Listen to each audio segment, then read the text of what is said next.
Boom, we are live, motherfuckers, on a whole different goddamn link. Another fucking bullshit problem with this app that I have. And now I gotta send the other guys the link. Where the fuck did the link go? Oh, I'm sorry, guys. This is some fucking trash, man. I am so mad right now. I've never been more pissed in my entire fucking life. This is just fucking trash. Absolute trash. Motherfuckers on a whole different goddamn link.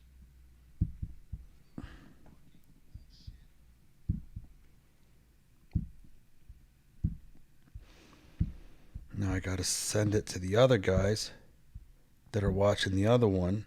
Fuck. The other one.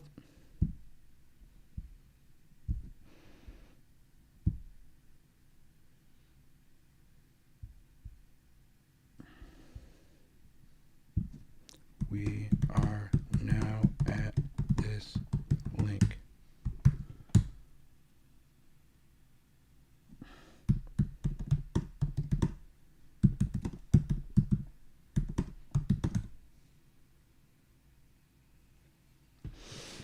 There's 3 people fucking waiting. Jesus. All right, so here's the fucking link.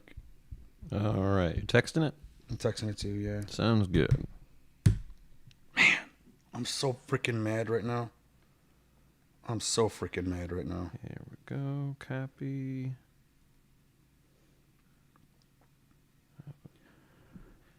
All right. I don't know if anybody else is joining in or not. I'm not on Facebook. I can't do it on Facebook. We just had a problem with God, I wanted to start this one smoothly too, and I'm so fucking pissed. Now I got to make another post on Instagram. Sorry, guys. Hang on. Oh, you are a piece of shit.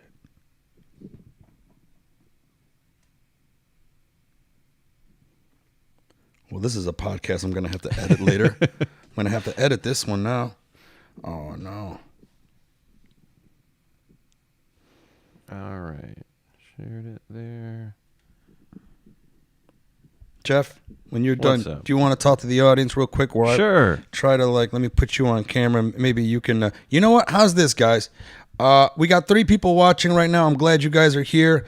I'm going to try to post the link on my Instagram to see if there was other people that might have messed up or might be on the other one. So, but in the meantime, let's introduce Jeff Horste with some of his stand-up comedy. I love Jeff. Jeff is he's the man, you know. He's a hilarious comedian. Thank you. Who really, really is trailblazing the way of getting the message out. Getting the real message out, about racial inequality. And good Lord, now this link's not working. Wow. I wonder if there's ever going to be a day that I'm going to have no problems. This is the tradition. This is my 11th episode, and it starts off with, sorry, guys. Every fucking time. I drink yerba mate. To calm down and... To make my brain smarter, and I'm still fucking stupid. Well, technology can't... Tea can't fix the technology. You sound like my mom. You sound like my mom would say. My mom's like, it's okay, honey. It's okay, you honey. You can't fix technology. That's the balance. That's the balance. We can't both be angry. If you would, I would have picked the angry. I would have been the other guy if you were too calm. I'm just trying to balance it out. Shut up, Jeff. Let's watch it. Let's watch your damn video, man. I'm trying to pull this thing up.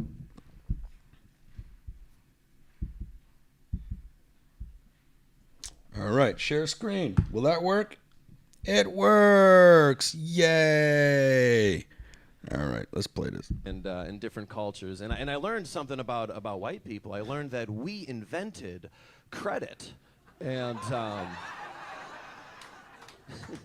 like taking credit for things that maybe you shouldn't have. And this is how it started, I think. I think one day we saw another race with some really cool invention. And we got a little nosy, and we were like, hey, who invented this thing? And they were just like, well, it doesn't matter who made it. What matters is we can all use it and appreciate it. And we were like, oh. Well, if it doesn't matter who made it, let's just say white people made it. I'm gonna write white man on the bottom of this. And we've used this logic for many inventions in history, like, I don't know, like rock and roll, Jesus, you name it. And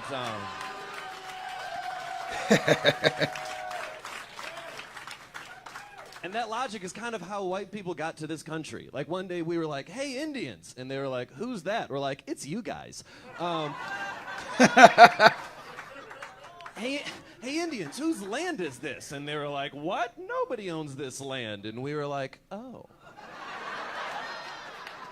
Well, if nobody owns this land, let's just say white people own this land. As a matter of fact, you need to get off my land. Grew up watching a lot of cartoons too, man. And I love different cartoons, but when you watch them as an adult, sometimes you realize that the show had a different meaning than you thought it did. Like Scooby-Doo. I just now realize the truth behind that show. Scooby-Doo is a show that shows you how far white people go to snitch. I love this bit. They're solving mysteries nobody's paying them to solve. They're just on like a tattletaling tour of the world. Guys, I'm from Detroit. Scooby-Doo would never work in Detroit. Jinkies, I know who robbed the liquor store. Bam, now you're dead, bitch. You understand this? What I love the most about that joke is that the more white people I tell that joke in front of, the more that I notice how many white people have never even heard of the stereotype that white people are a bunch of tattletales. Yet those same people don't think white privilege is real. That seems to be like a pretty cool advantage that I got, to not be aware of negative things other people think about me, and I'm pretty sure that's exclusive to white people. Black people do not have any questions of the negative things white people have said about them. You're not gonna have a conversation with a black dude that ends with him saying, hold on, white people have been saying what about us? How long has that been going on? Thank you for watching, and check out Right. Public Yemeni #1.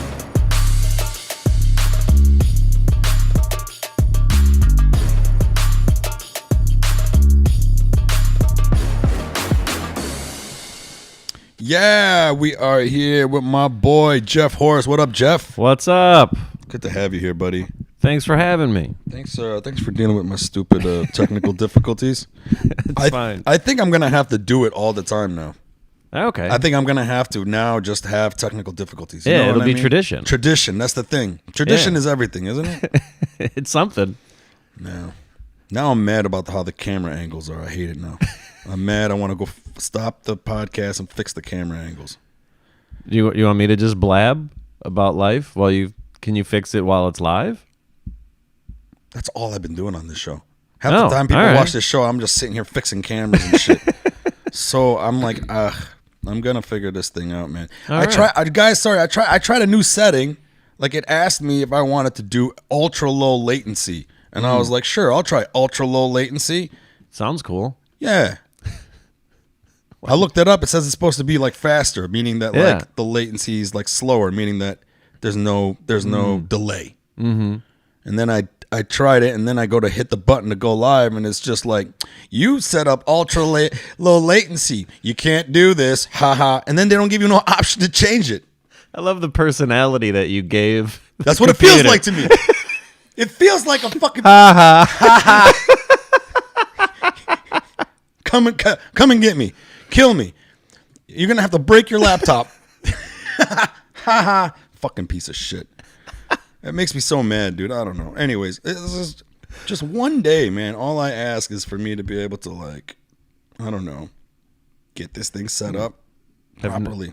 have no technological issues, and for 24 hours, that sounds like a good day. Yeah, see, I don't like the way this is looking right now. Want me to move?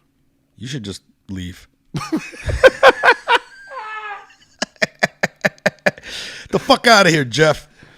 All right. Well, let's just get this rolling, man. This is it's good to have you here, brother. Thanks for having me. Yeah, man.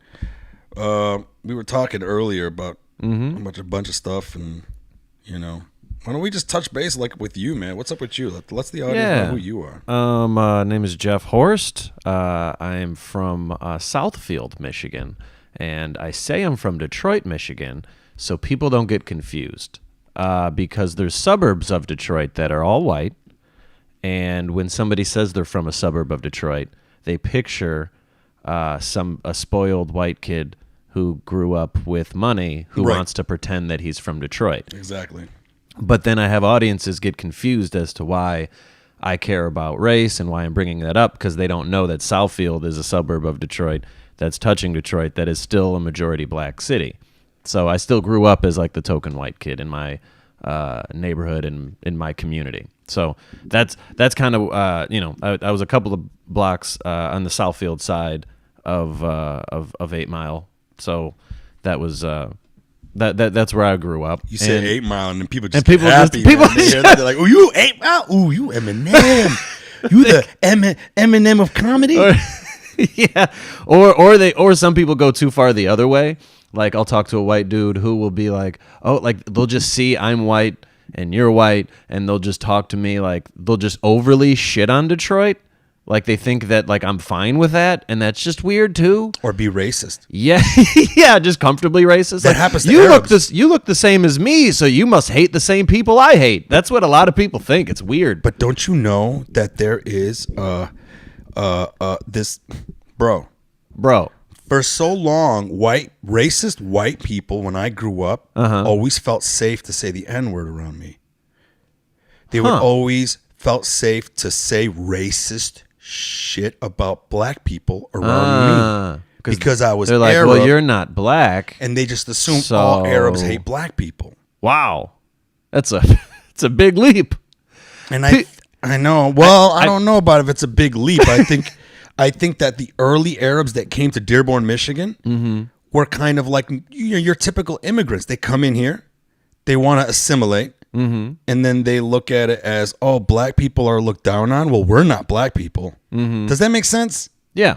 Right? So then, so the early immigrants to Dearborn were kind of anti-black for a short period of time. Now that's changed through basketball. Basketball brought Arabs and black people together.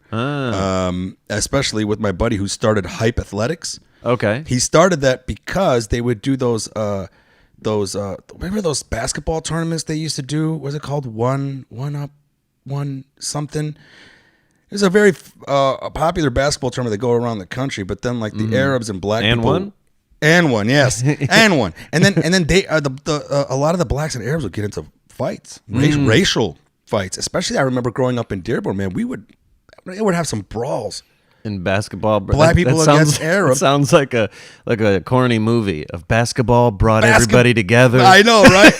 But it's true though. And then my buddy Billy and a bunch of other Arabs started Hype Athletics specifically to bring those two groups together to be able to play and not fucking fight and shit. But that was years ago, man. But back then, man, yeah, white people would look at me and be like, hey, man, you know those fucking black people and blah, blah, blah. And then I would have to be like, why do they got to be black? And then they're like, oh, shit, I fucked up.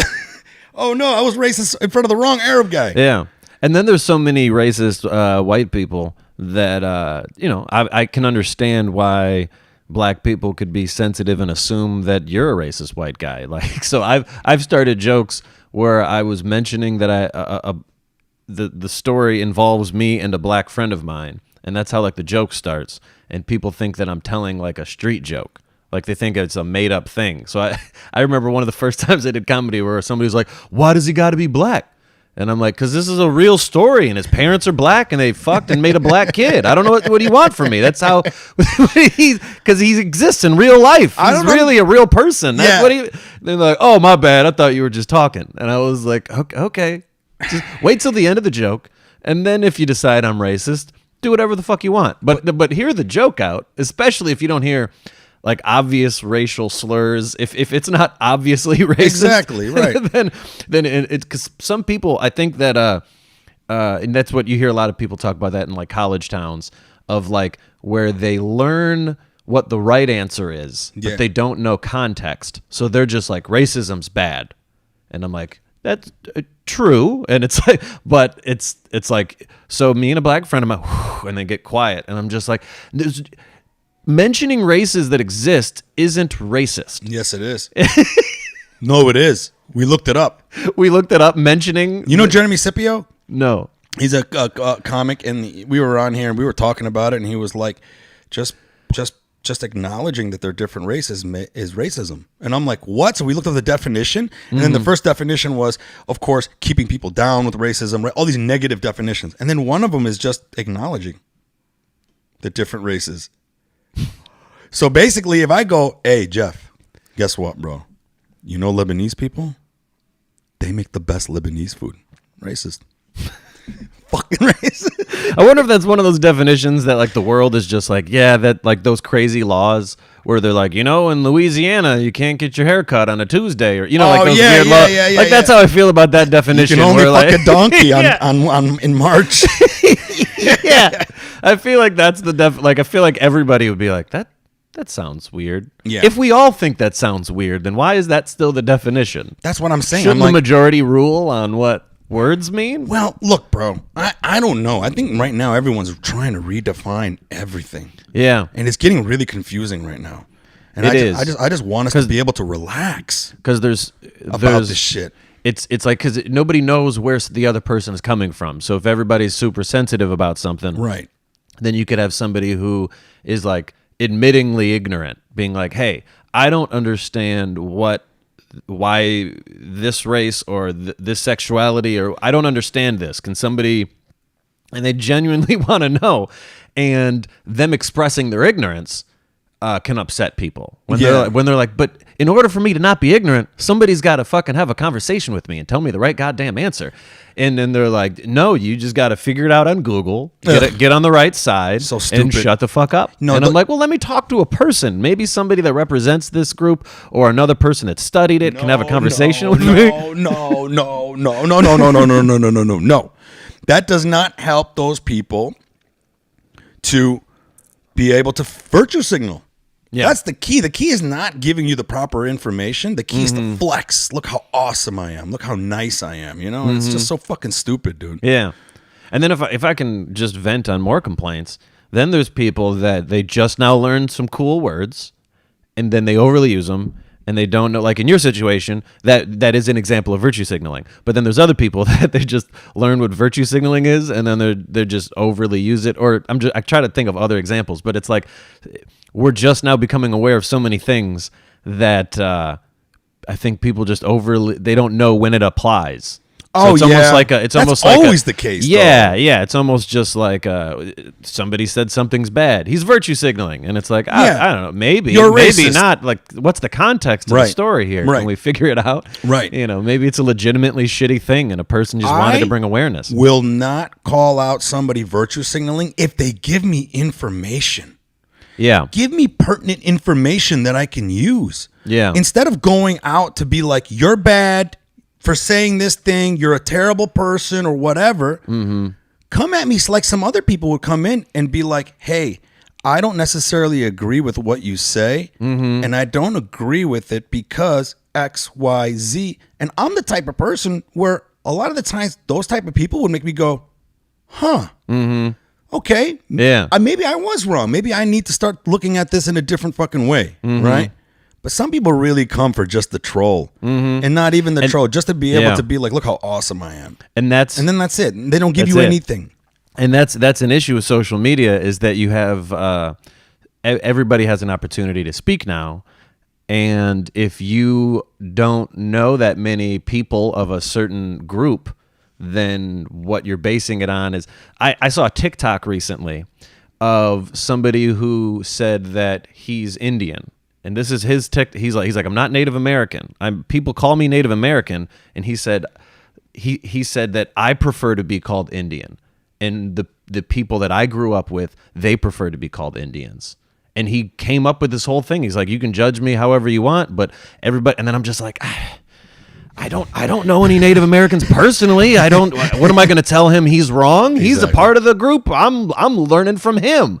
But I'm just like, I don't fucking know anything. But now that everybody is allowed to give an opinion, he's got 1 million fucking followers that are just like, all right, apparently I'm just going to call them Indians now. And I'm like, I don't know. I think a lot of people disagree. So it's just now that everybody's allowed to talk, if you don't know enough, if some groups are underrepresented and one person gets to speak on something, then that can change the entire view of how society views that group. Yeah, like you can get let's say one dumb Yemeni guy, he gets 80 million views where he's like, yeah, guys, we're all anti-Semitic, okay?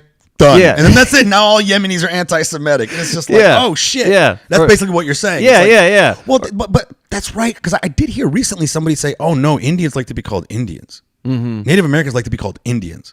Mm-hmm. And maybe it sprung off that popular video. Is that what it is? Yeah, I don't know. I just knew there was a guy on TikTok, and that was his whole thing. He's like he's like that's what I am. That's what my parents want to be called. That's my tribe wants to be called. That's what everybody. And he's just. I'm like, what am I going to tell him? He's wrong. All I can say is that I've heard the opposite before. So now I don't know who to believe. I'm just going to say hi to people and just kind of feel it out, I guess. Yeah. I don't things can get confusing. I don't know, man. Did you see that video of the guy who was trying to explain how white people cannot be racist? No. The bearded guy? No. He's of how white people cannot be racist? Yeah. Wow. I'll play the video. I wish I could somehow show you the video too. Well, can I still hear it? You can hear it. All right. Would it be enough, you think? I mean, if he's making an argument, unless it's like a PowerPoint presentation. No, well, he writes stuff on a chalkboard, but it's really not that thing. He basically is trying to say white people cannot experience racism. Oh, I thought you said yeah. I've heard that argument before. Yeah. I'm gonna play this again. I want to know what you think because I don't know, man. I can't even wrap my mind around this. Mm-hmm. Part of me is going, is he right? Or is he just trying to make a point that he thinks is right? It's so weird. I've heard that before, and I think that that's kind of what I agree with, that white people, because I think but I think that if you break it down into your heritage, but it's just like white people in general,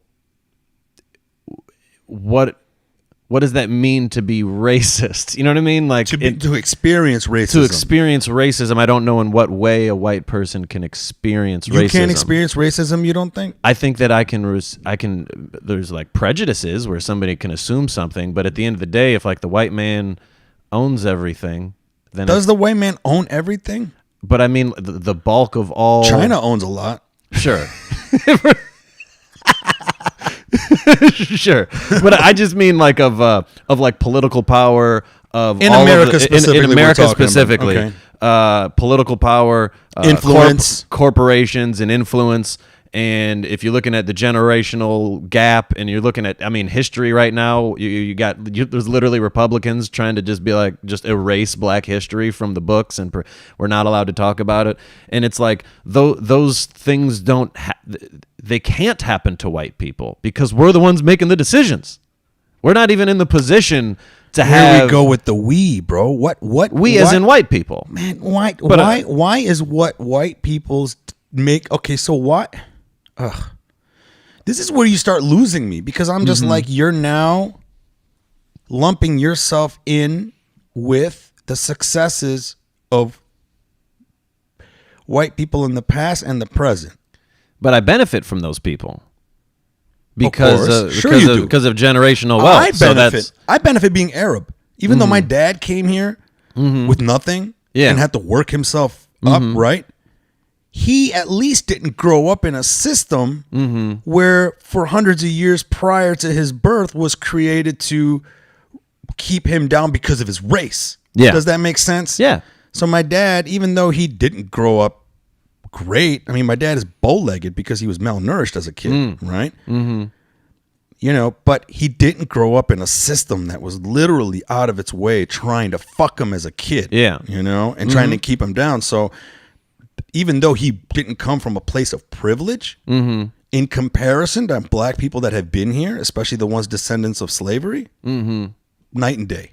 Yeah. So I had that privilege too. Yeah. You know? There's definitely different privileges that different people have, and I think people concentrate on white privilege as being like, you know, is the only one that exists, and maybe it's an important thing that I think that people should look at. But yeah, based on different people's upbringings, there's an American privilege. There's you don't think you can experience racism?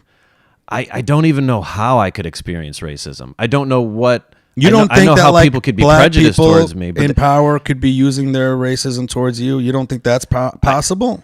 I think that in order for me to experience racism, there would have to be enough black people in power to where that's like not a one-off thing. It'd have to be an entirely. You know, when I think about it, in order for me to experience racism, we'd have to be in a better place in society. It'd be a good thing. Okay, because it would mean that black people are in a better position. I don't know, man. I mean, I think that white people probably don't experience the racism on the level of minorities, but they still experience racism. Okay, would it be racist? Because it's just white isn't like a race. But it's like, are you saying Scott? Like it's like when somebody's talking about white pride. It's like that's why white pride can't exist. It's like you can have Scottish pride, you can have Irish pride, but what does white pride mean? But you just said you had white privilege, so then what does that mean? If you're trying now to say that what does white is not a race, now you're trying to say... I mean, I benefit from my skin tone. A lot of time I think it comes down to like color, where like I think like for example, there was a situation where somebody identifies as... Your argument is that white people can't experience racism because most people can't pinpoint their exact race to be racist about? Yeah, you can shit. Yeah, you can shit on Scottish people. You can shit on Irish people. I love shitting on Scottish people, bro. Like if you're just giving a generality, then it's you know. But I just haven't heard like examples. I'm sure that I'm open to hearing other examples, but I'm like all the examples of how racism has been implemented towards other groups of people. Those examples can't happen. Like there's no society nobody's not giving white people loans. There's nobody that's blocking. I'm sure there's white people that are not getting loans. Sure, but not because they're white. You know what I mean? It's not like there's no systems in place to erase white history or to segregate. Do you think there's systems in place to keep black people from getting loans, or do you think there's just racist people within those systems? Well, historically, there was a system in place. I mean, but not now. We don't have any systems now. Not now exactly, but when I think of it like if financially it started from a place where because of systemic racism in the past, black people have less money on average, let's say, then who's going to, like, I found out that your credit score can't be helped if you're paying off your apartment. Doesn't do anything. You have to pay off a home. But your credits, right. So if you don't have enough money to own a home, then, so you know what I mean? So there's things that could be, that I think are just conveniently fucking over poor people, and we've just financially shit on black people throughout history so much, in America specifically, that I think the people in the top are just like, if it fucks over some white people, cool. But at the end of the day, it's separating, you know. So it's mixing racism with classism with a lot of things. Yeah. So I don't think it's strictly racism because it's classism, because poor white people can be affected too. Very much so. But if you're going off percentage wise of who it affects the most, it's like college debt. It's like an overwhelming majority, percentage-wise, of the people that have college debt, at least percentage-wise, is black people in the United States. White people have enough money to pay for college themselves. Like if you're so it's things like that I think are so interesting when people talk about politicians and stuff like that, because it reminds me of like Bernie, where people were like, he's not speaking up for black people enough, and I'm like, I think he's just trying to do it like on the hush because he's doing things that he wanted to do things that, like, who do you think free college is going to help the most? Yeah. Who do you think free healthcare is going to help the most? You know what I mean? Like all of these things. He didn't call it the black people get free college program. Yeah. But he said I would erase. If he wanted to erase student loan debt, that would affect a group of that would positively affect black people more than white people. Are you saying it's mostly black people that have student loans, or is it like the majority of the percentage of The black majority of the people? percentage. So per capita. I'm sure, yeah. Per capita. Because there's still more white people in the United States. Yeah, I think there's only 13-14% black people. Sure, yeah. There's still, but if you're looking at, how a population or how a race is affected by something, then I think you kind of have to look at the percentage of the, it's like when somebody's like, more white people get shot by the police. And I'm like, sure. Whatever. There's more white people that exist. That doesn't mean that they're not. I don't even know if that's what that person said is true. That's how irrelevant it is to me, because I'm just like, that's not how it works. Also, though, Jeff, man, there is a lot of fuckery that we get from our media, though, man. I think our media really does. They're trying to make money off of They're trying to make money. It's like, but then they also drive the narrative of what we think is so. And by the media, you mean like you're Hear me out. social media too. Hear me out. Right? I may be wrong in saying this. Sure. In terms of like, I might be wrong. We both might be wrong. Yeah, Who yeah. knows? No. I may be wrong in saying this in terms of like. So my analogy is this, okay? The media has always been out there to really exacerbate certain things. So the media has the ability to make things seem bigger than they actually are, right? So, for example, back in the 80s when I was growing up in Detroit, when you turned on the nightly news, the nightly news was about ding, ding, ding, ding. All right, guys, get ready for another scary black man on the loose. Yeah. All right, people, get ready for another black scary man on the loose. Be careful. I remember growing up, there was a guy named Coleman. And I don't know why I kept remembering Coleman. They just kept showing his picture with his bug eyes and stuff. And he's out there killing people. Like, and he's just every night, Coleman.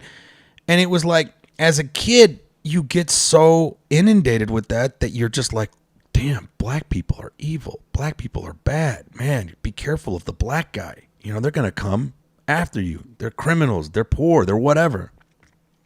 That's the influence of media. Now, what's the media doing in terms of black people? Black person getting shot. Black people being in trouble. Black people are the victim. Black people are the victim. Black people are the victim. And part of me goes, isn't it almost the same to say that back in the day, they used black people to scare us into a position, and now they're sort of using black people to coax us into another position, or it's become popular. So my point is that is it really that bad for black people in terms of getting shot by the police or their mistreatment? Or is it being really exacerbated with the media now using that as the topic to keep pushing their agenda or whatever it is?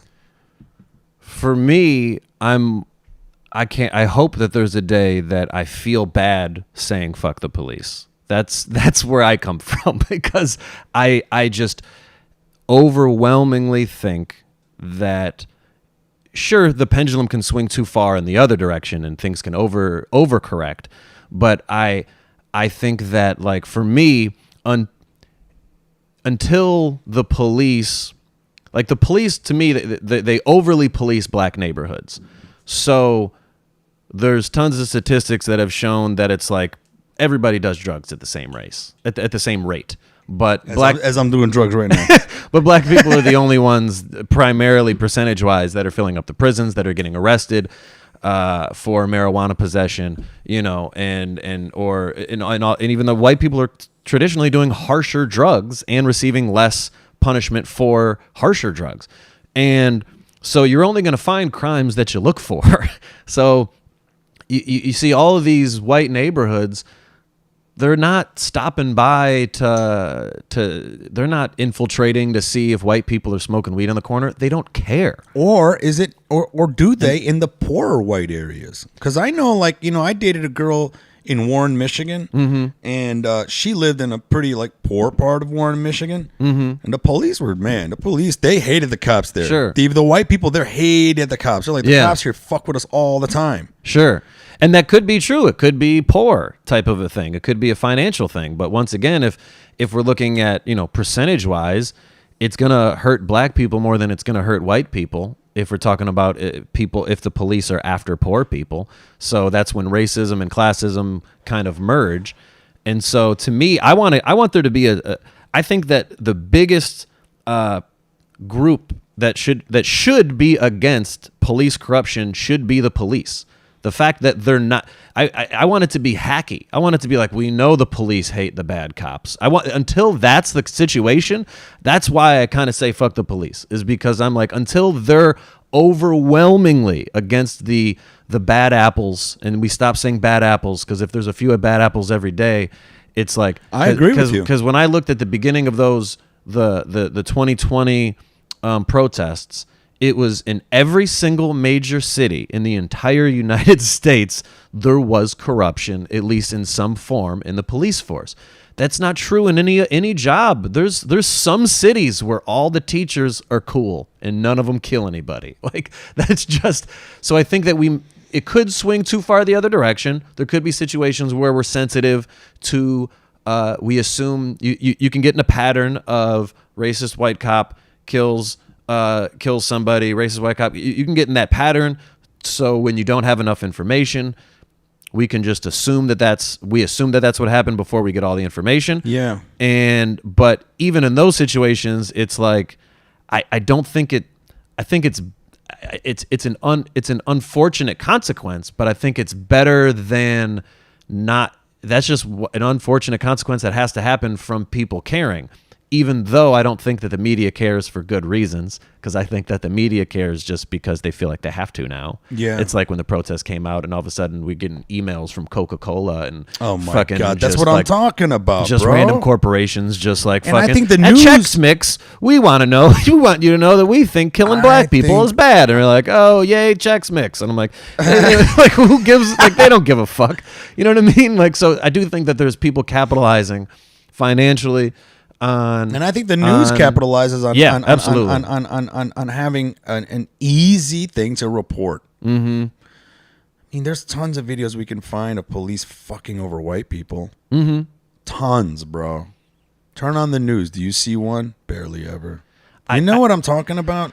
I fucking hate the news, man. I do think that overwhelming, though, it's not as common. I think that they overwhelmingly fuck over black. You think or you know? The fuck? Oh, I thought that was me. This guy always calls at the worst time. I swear to God. I've been in a podcast where my brother, it was happening live. My brother was watching it and called me. I was like, I just wanted to talk. I think that's what this guy's doing. Fucking idiot! Just go ahead and you can fucking talk on the live post, Patrick. But when I say that I believe that to be true is because there's like statistics of exonerations of like how many times somebody was considered to be guilty and we later found out that we were wrong. And those are overwhelmingly saying that black people are overwhelmingly framed and are considered to be fucked over in the court of law. So it's just like, it's hard for me to pick what area of the entire law. To me, in the entire law process, there's corruption and there's racist judges. There's racist, like it's the entire. I'm right there with you, man. The entire thing is fucked up. So I'm sure that people can overcorrect, but I don't see any. I see videos of a white dude holding on his gun with the police officer looking at him in his car, and he's like, "I legally am allowed to have this gun," and he just drives away and nobody kills him. You know what I mean? But here's another thing I kind of want to bring up: subliminal racism. Mm-hmm. I think that subliminally in this country, we have been trained to look at white as right and black as bad.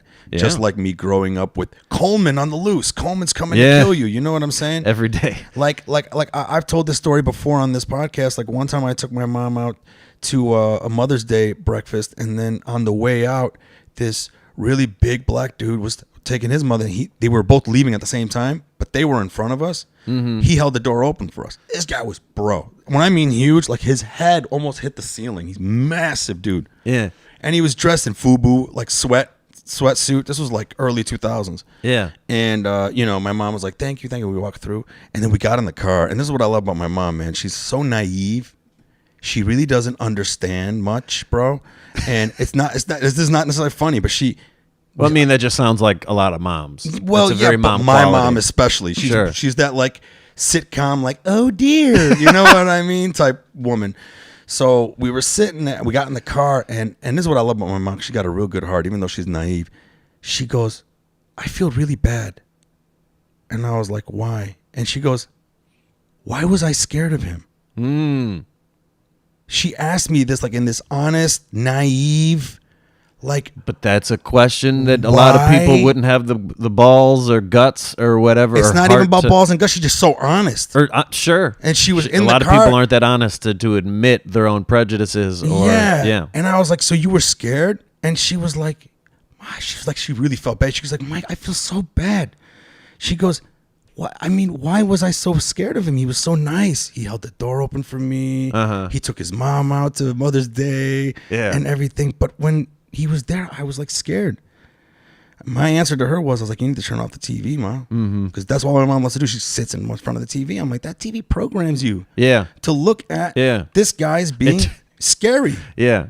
And to me, I think that subliminal racism is embedded in all of us in this fucking country, bro. So I think police officers subliminally look at a white guy with a gun As less of a threat. Not only less of a threat, probably a responsible gun owner. Yeah. That's the way cops look at people who have guns. I agree. They look at you as you might be a responsible gun owner. And I think the idea of a white man with a gun in a probably conservative state, less threatening because there's this stigma of that white people have guns. And if you think about it, people who and this is not popular to say, but white people who are gun enthusiasts, very safe with their guns, man. Do you know what I mean? I don't know if you know these people. I know a lot of people that that own guns. To me, just gun enthusiasts in general, a lot of them are very safe with it. A lot of the people, when you hear about shootings, it's not a person that's it's somebody, a responsible gun owner. Yeah, it's somebody it's some dad that had a gun in by his bed and he didn't know it was just out street. And his son grabbed it and went to Anytime I've ever been around my conservative friends, especially like I remember growing up in Dearborn as an Arab, we never really had guns, man. My parents weren't like into that shit. Yeah. Until I joined the Marines, and then I started like being around guns, and then I started being around like conservative guys from the South, and then I would sometimes go home with them on the weekends to hang out with their family, let's say for like 4th of July or whatever. And there's guns everywhere, but they're in the case. And, they're funny when you say guns everywhere. I'm picturing it like in a frame on the like on top of the TV. They had a lot of guns, man. Motherfuckers had a lot of guns. What does guns everywhere mean? Meaning like he had guns down in the basement in the drawer, and then he had like a gun case in the basement. Then he had a gun case like in the living room. But anyways, we were like out in the back shooting and stuff. And anytime I've been around these guys, my former military friends, and been around their families, or been around people who are police officers or any other people who like own guns, regardless of color, they're responsible. They treat the weapon like it's loaded every time, even though that they know it's not loaded. They're not going to have the muzzle facing you, so on and so forth. And I think we are conditioned to believe conservative white gun owner more likely to be responsible. Black gun owner less likely to be responsible. Yeah. And I think we've been programmed to think that. Yeah. I think that. I think that that's how a lot of, if you're looking at quick second decisions, it's also one of those things where it just makes me wonder, like, the people what type of job would a police officer who, if you were racist and you enjoyed power, what other job would you want other than to be a police officer? It's the perfect job for a racist that wants power. That's the unfortunate side effect of it, of just like people that don't have good intentions, that they want to feel cool, they want to be in positions of power. That's what they're gonna want to do. They're not gonna want to be a teacher. They're not going to want to be. That's not fulfilling for a racist to just be in math That'd be a class. funny sketch. Be in math class, just trying to force racism. You know what I mean? Like it's like, how do you get it out of your system? But yeah, people get so used to watching. I've seen, that's why like you see a lot of older people turn conservative. I feel like it's just because they just sit in front of they don't have enough other hobbies. That's my theory. I don't think I've so. I've seen people that were I've got like friends' grandparents who like were liberal and then just went to Florida and just turned conservative just because they just watched too much Fox News. I don't know if it's that, bro. I'm sure it's not that for everybody. No, here's the thing. For me, being liberal, I was pretty naive. As I get older and the more I start learning, the more I start moving towards the center. Because I start to realize that all the things that I used to think as a liberal were really ill-informed. I'm now starting to realize that I think that like liberals have great intentions, no plan. And conservatives have all plan, zero intentions. And to me, it's like I'd rather be in the middle. Yeah. For me, it's like it's very important to still have that empathy, but then also be able to be malleable enough to be like, maybe this liberal problem or issue or thing that we highlight might have a conservative solution. Do you know what I mean? Yeah. Or maybe not. You know what I mean? I get where you're coming from. I tend to think, and I think similar, but I guess for me, I think of like almost conservatives not having. I think it depends on who's in power too, because I remember when, like, there were so many things where when Trump was in office that were just like, what did Obama do? I'm gonna do the other thing, and it's like, do you have a plan? Just not Obama. That was his plan. Was not Obama. That's not a plan. There's a lot of times of like where when Republicans were against Obamacare, they're like, so what do you think? I just think we should keep doing what we're doing. Well, we've agreed that the healthcare now sucks, so we should have something else. And they're like, but not Obamacare. And I'm like, that's not a plan. You're just shitting on what the liberals present. So to me, Well, I that's just two-party system. That's so, what you get, bro. Yeah, that's what you get. And so and that's a problem that people are dealing with right now, is that people thought that liberals had the majority, and then there's you get somebody who's moderate who now is against investigating the January 6th riots, and it's like, and now that we just pretend that never happened. We just pretend that an entire political party didn't support fucking armed citizens taking over a government building. We Did just the pretend whole party support that? the majority of the party didn't vote against. They voted in favor of us moving forward and not investigating it. And so I'm sure that's not that might not be the majority of how Republicans, because sometimes there's politicians and then there's people under them. So that might just be the politicians. I don't know if the average Republican American feels that way, but the majority of the Republicans in office, they were like, well, why do we want to investigate a thing that makes me look bad? That happened when we were in office. That didn't happen. You know what I mean? So a lot of people only care about problems that happen that make them look bad, not problems that are the benefit of the entire country. They're like, I don't care about it until it's a team until mentality. I got the ball. I don't give a fuck. You know what I mean? Exactly. Yeah. It's exactly it, man. It's a very offensive team-like mentality. Yeah. It's like my team versus your team, and that's it. And I'm Yeah. starting to see that, man. And the left has its issues too. To Bro, me, where I saw it more the now. Pandering. To me, the pandering saw can it be more more now. offensive than it's like you have conservatives that are willing to admit they don't know much about other cultures and maybe they don't care. And then you have a lot of liberals that pretty much agree and also don't care, but they'll pretend they care because they feel like that's the right answer. And it reminds me of like when they were all wearing like the dashikis and everything, and they were Get just the like, fuck do out you of remember here, that? man. Oh my god! That's when the riot should have happened. Oh right my- then. That's when the riots on the fucking Capitol should have The happened. pandering was I thought the pandering before that I remembered was the hot sauce in the purse of Hillary Clinton. I remembered that as like, man, that's crazy. And then people were just like, you wait. We will raise the bar on fuck. pandering. I got hot sauce in my car. I do. I always have hot sauce in my car. Yeah, yeah. And we're on. How cool I am.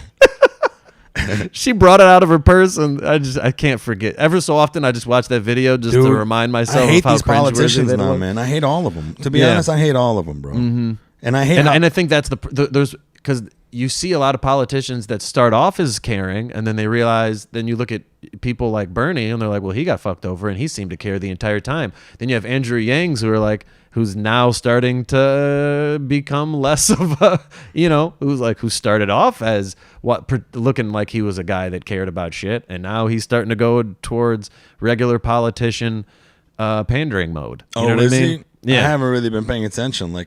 He has a little bit. Yeah. Okay. He started to. So it can be disappointing when people put too much. No, you're good. You're good, bro. When people put too much weight on these politicians, right? Or to me, even celebrities, when people overly look up to anybody, right? Then they can never do any wrong in your eyes, right? And you never believe it. And that's what happened with like Trump. It's like right. Everybody was like, there's the people that loved him. There was nothing he could do that was wrong.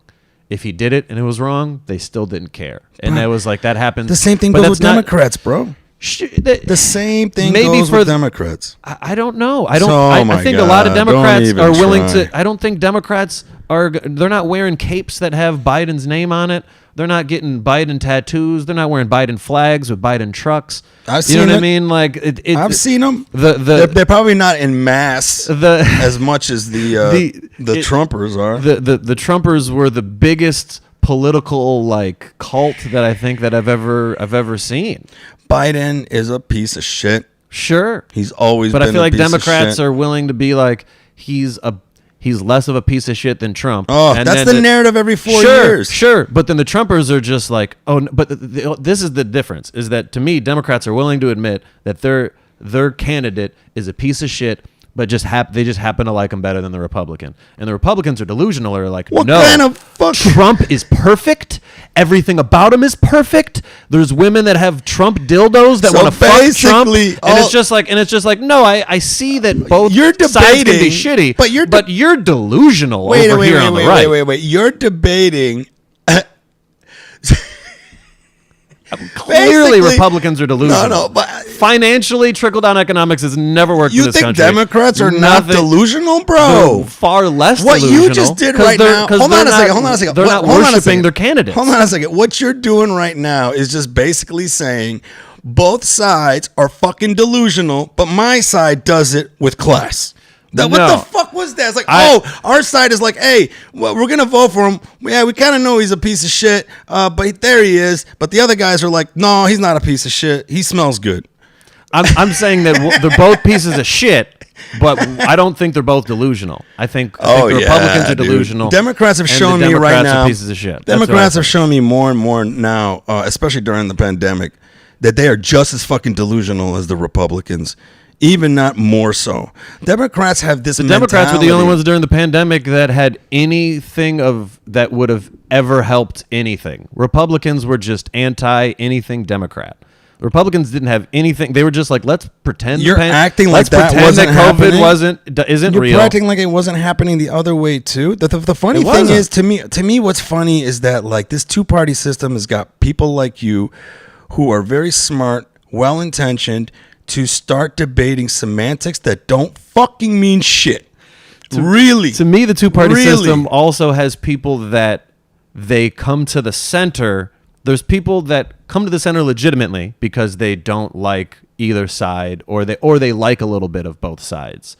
And then there's people that come to the center because they just feel like, well, now I'm better than everybody because I can see the faults in everybody. So not like there's some people that are fake centrists where it reminds me of like what bothers me the most is when I see, and I'm sure there are real people like this, but there's not as many that claim. I don't believe there's as many centrists as claim to be centrists, especially comedically. There's so many comedians, they don't want to lose half of the audience. So instead of just not talking about politics, they just pretend they hate everybody. When I know they don't, they just want everybody in the audience to like them. So to me, that's what a centrist most often is. I'm not going to say all the time because there are legitimate people that might see a little bit of both sides. But to me, there's way more centrists that are just like patting themselves in the back of like, I'm better than everybody because everybody's wrong except for me. Fuck the Democrats. Fuck the Republicans. I got it. I found this magical recipe of all that that is, and it's and they just bathe in their own self-righteousness. People like you are ruining this country. No, seriously. To me, people Republicans like you are ruining evil. this fucking country. To me, bro. Republicans are evil. Liberals are pieces of shit. Oh my god! That's not great. Hold on a second. It's not great. Hold on a second. Talk about evil. Obama dropped 20,000 fucking bombs in the Middle East. You know, Trump did more than that in 4 years. And there we go, guys. You just fell into my trap. This is so fucking No, it's not a trap. amazing. I'm saying, why are you... It's so amazing. I'm saying you don't get to... That's what I said. But let me Evil tell you and something. piece of shit. Let me That tell you doesn't something. make... That's what I said. Hold More on is a second. worse. Hold on a second. Hold on a second. You want to go more is worse? Let's do this then. You got to stop thinking in a clock that only happens after Trump. Let's go before that. Let's go Bush. before. Hold on. Before then, Let's Bush go was the before worst that. president of Let's all go time. before that. Well, not worse. So Reagan. Bush, Mr. War Criminal himself, who everyone doesn't have a problem calling a war criminal because he's white. Mm-hmm.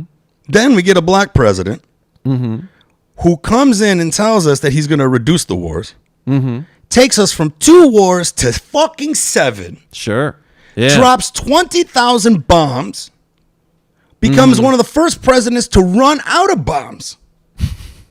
Does a fucking drone program in Yemen, obliterating my fucking homeland. Nobody in this fucking country gave a shit because our media, which leans left, was only reporting other fucking shit because they loved Obama. Sure. And then all of a sudden Trump becomes president, and now, oh my God, he increased the bombing in Yemen.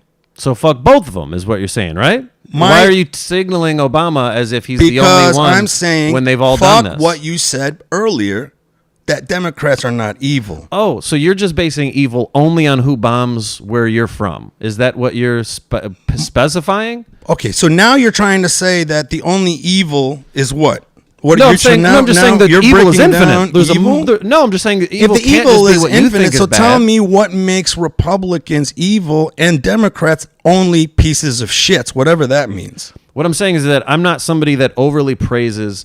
I'm willing to say fuck Obama. I don't have any allegiance to. I'm not on. No, but Team earlier Democrat. you were literally on this just thing because of being I hate like the, Republicans doesn't mean Okay. I'm on Team Democrat. That doesn't mean I love every Democrat. Okay. Doesn't mean I'm willing. I don't. I know the history of Biden. I know the history of Obama. Right. I know where they've both done things that were beyond inexcusable and fucked up. Okay.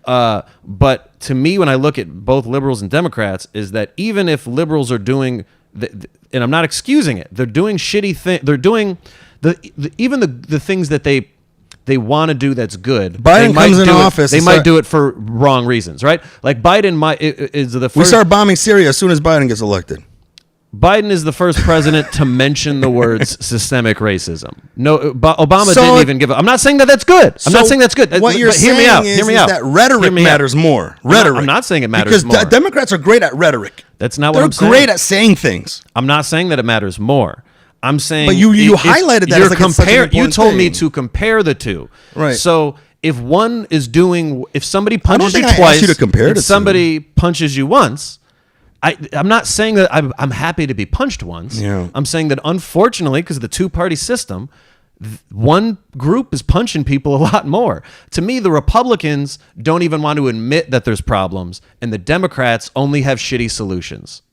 To me, I don't see the Democrats coming up with good solutions to, they're not trying to nationally make weed legal so police can stop just targeting black and brown Americans and just pretending they smell it in their car Actually, and shitting on there have been the- Republicans that have been pushing for decriminalization. Sure, many there times. have, but not nearly as many as liberals.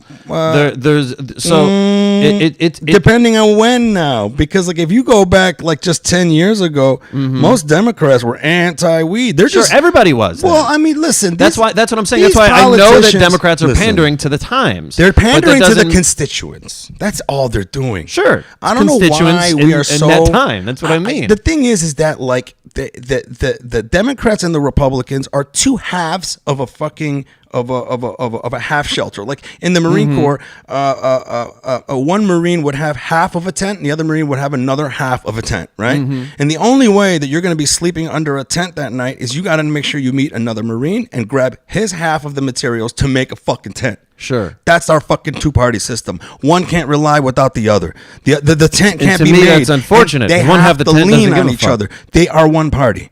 The idea that this is why I can't wait till we all get to a point where we start to realize that literally they are both playing us. They know how Sure. to play us. But it's a game. But this is what I mean by it's who's a coming game up with they solutions. both have. It's a dance that they both have to play.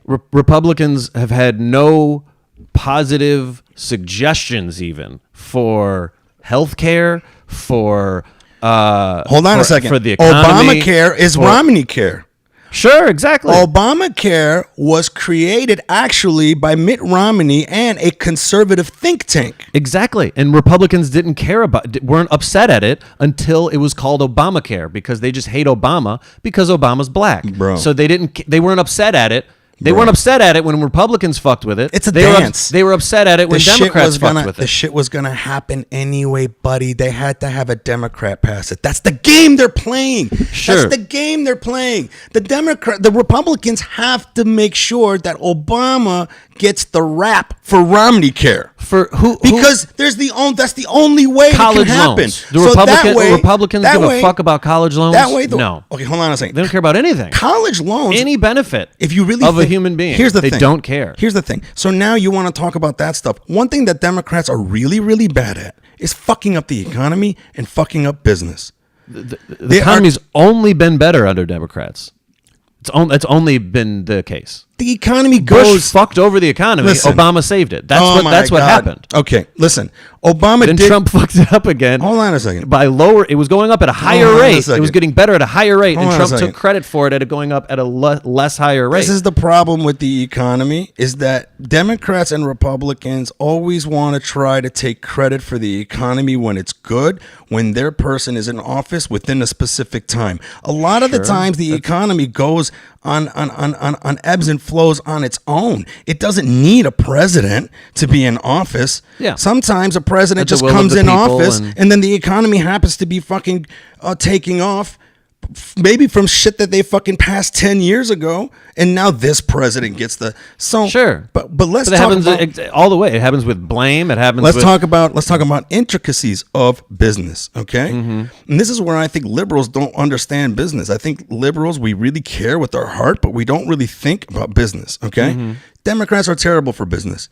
The Republican states, their businesses are still thriving through the pandemic because they have allowed their businesses to stay open. That's the only reason. But Hold on. traditionally, they're far worse when it comes to economics and with businesses. In terms of Because numbers, they because give- a lot of places that every are lawsuit Democrat- happens because if an oil spill happens, if any lawsuit where a business fucks something over is because Republicans want to just let businesses do whatever the and fuck I'm they not want. saying that And is that's only Republicans. And I'm not defending that. Of course, that is a fucking shitty part of that.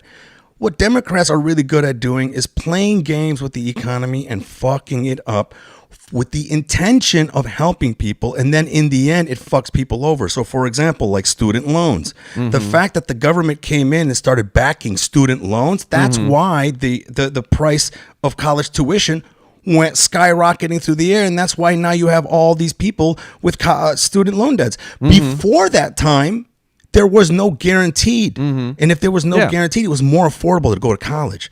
So you got to understand, the government comes in with good intentions. We're going to back student loans. And instead, what does it do? It just fucks up the economy. The people that run that part of the business increase their prices. And who gets fucked over? The people you intended to help in the first place. Sure, but here's another example. Who's against? Who is?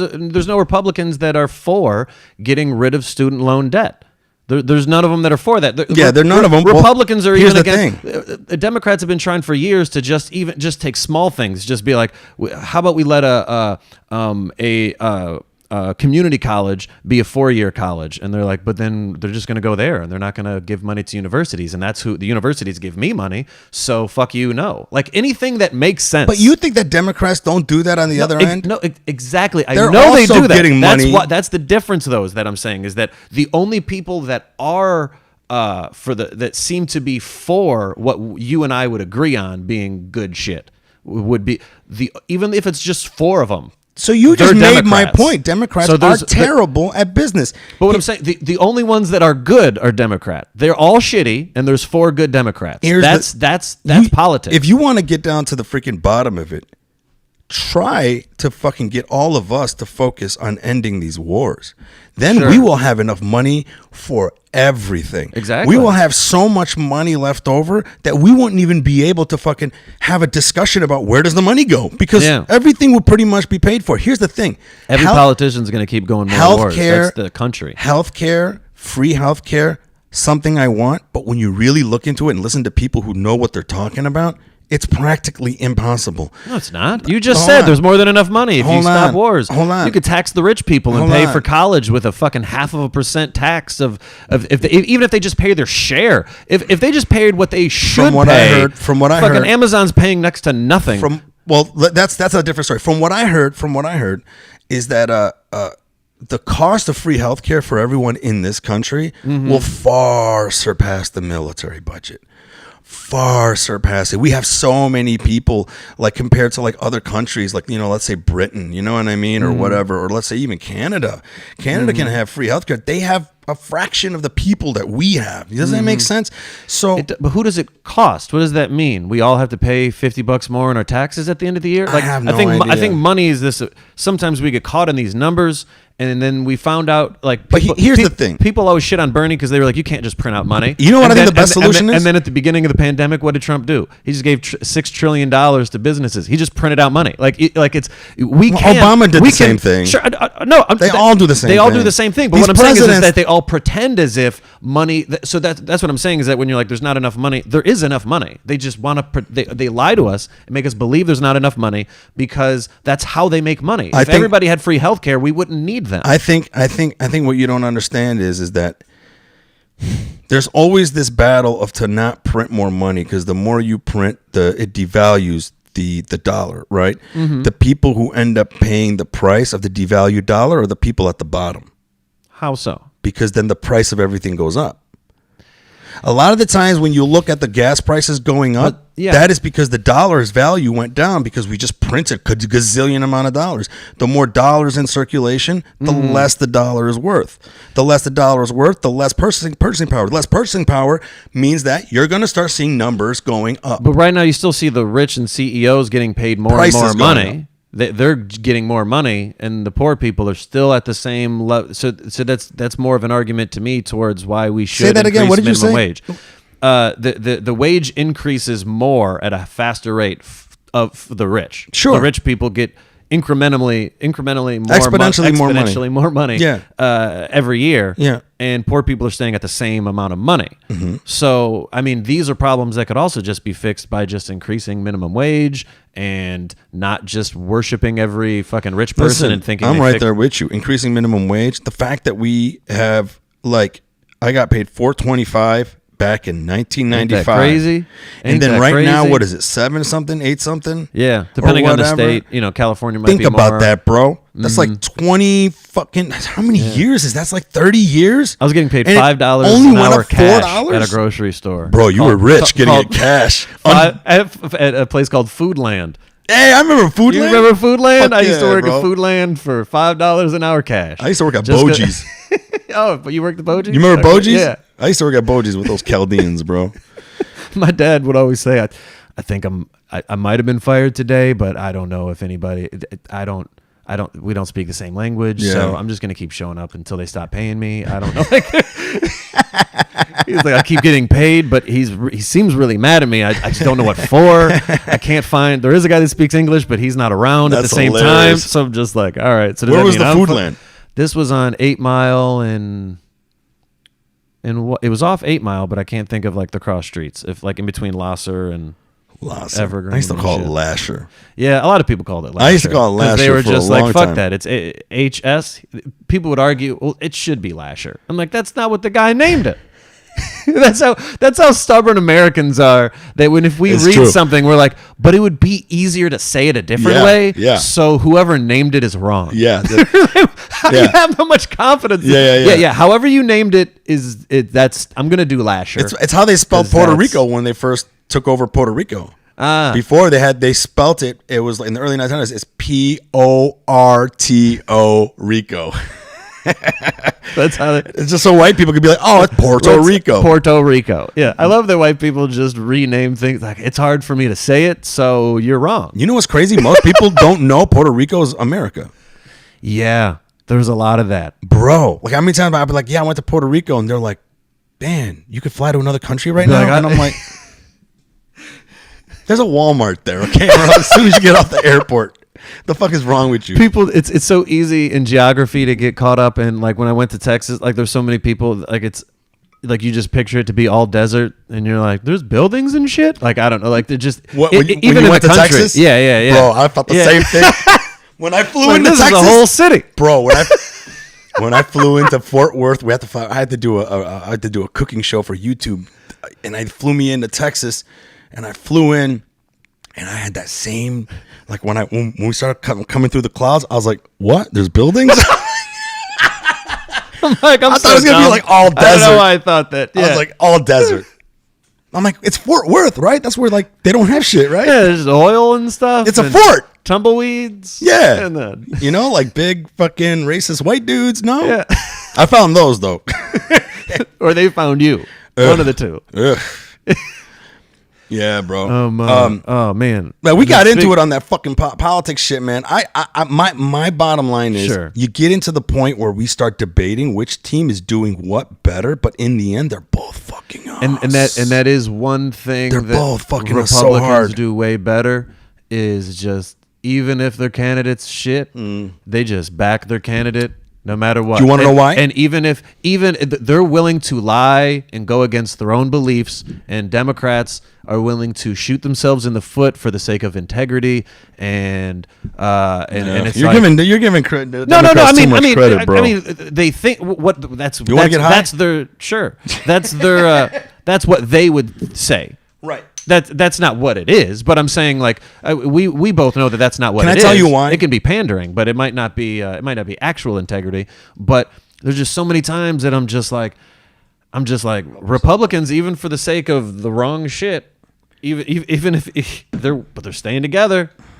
I'm gonna tell you why. I think Republicans really stick together, and it's the liberal media. We have a very big liberal bias in our media. We always have. I don't know if you can see that or not. Back in the day when I was, it depends on the channel. Like Fox is. Well, Fox. Hold on a second. Hold on. But this is where I'm getting to. Okay. It's always been a liberal bias in the media, even before Fox News. So, growing up in the 70s, 80s, it started really spinning off more. A lot of Republicans and conservatives in America have always been frustrated being the heel in the media, not getting a fair shake in the media. If you want another hit, go ahead, man. Not getting a fair shake in the media. You want to knock it out? You can knock it out in there. Oh, okay. Yeah. I was like, what I'm saying is Republicans weren't getting a fair shake in the media. sure. They've always felt like, fuck, man, it's us against them. So for so long, Republicans have always been like, you better show up at the voting booth. Don't allow the media to drive everything. So they've always had this unified front of like, look, that's how they can win with less numbers. This beast of a machine, the liberals who outnumber us, plus this machine, the media that they have, that always goes out of its way to make the Democrats look a lot better than us. We better show up at the voting booth. Then early 2000s hit. Rupert Murdoch answered with Fox News. Fox News was the absolute opposite of what that was, almost to a point where it was like a parody. Yeah. And so my point is that I think that's what has conditioned conservatives to be like, okay, who's our candidate? Oh, he's a pedophile? Fuck it. At Not least anymore. Does he love Jesus? Nope. Just say he loves Jesus. Okay. Well, Yeah. He gets my vote. Yeah. But my point is that I think that's why. Yeah. I think that's one true. of the reasons why. No, I would agree with that. And I would, even just to add on to that, that's because of, people, for the sake of whatever's the majority is where the money can be. That's why so much of culture can be like, that's why there was so many, people were talking about growing up, all the clothes were just made for white people's bodies. That's what somebody was telling me before, of like women didn't have pants that fit an ass. because white women didn't have asses, so they just made all the pants. That's why pants used to fucking fit weird. So it's like all of society just what's the majority? If the majority is Democrat, that's what that's where there's more eyes watching. That's That's where I'll everything. get more commercial The money. pants 'cause thing more is a people- great analogy. 'cause more It's people exactly are it. watching it, so It wasn't so the people we're who were done. making pants were racist. Sure. They were just like, who's going to buy most of these pants? Yeah. Assless white Yeah. women. Yeah. And so you have like, and that's why it's so like that. And that's why now there's so many Republicans that have seen that I forget how many years it's been, but like Trump won without the majority. Bush won without the majority. You have to go back to like Bush Sr. for the last president who his first term, he won in office with the majority of the country voting Republican. So now there's all these laws that they're trying to be slick with that I'm sure Democrats would have did too if they were in the same position. Oh, for sure. So, but so I just think Republicans are better at being politicians than Democrats. I mean, physically on the ground. Like, Yeah. the type of politicians what it's going to the take Democrats to have to win. Yeah, they won't They're do treating it like a debate that I'm going to win. They won't do the Democrats dirty- are doing it like a TED Talk. Yeah, or they won't play the dirty game that they need to. You know what I mean? That's why Bernie Sanders keeps losing. You know, Bernie Sanders doesn't have enough It's like, balls to take it. Yeah. Can you just name it something else and not call it Medicaid something? Can you just rename your plan? Yeah. and What do you think about all cops are bad? How does that? I don't think that every individual police officer is bad. I have Diet 7-Up's all I have. I'm fine. I'm Okay. good. I'm happy with the tea. I mean, I drank it. I'm not Yeah. gonna. I'm good. I'm good now. Okay. All Thank right. you. I got to make sure, bro. I appreciate it. Hospitality. I love that. That's so funny though.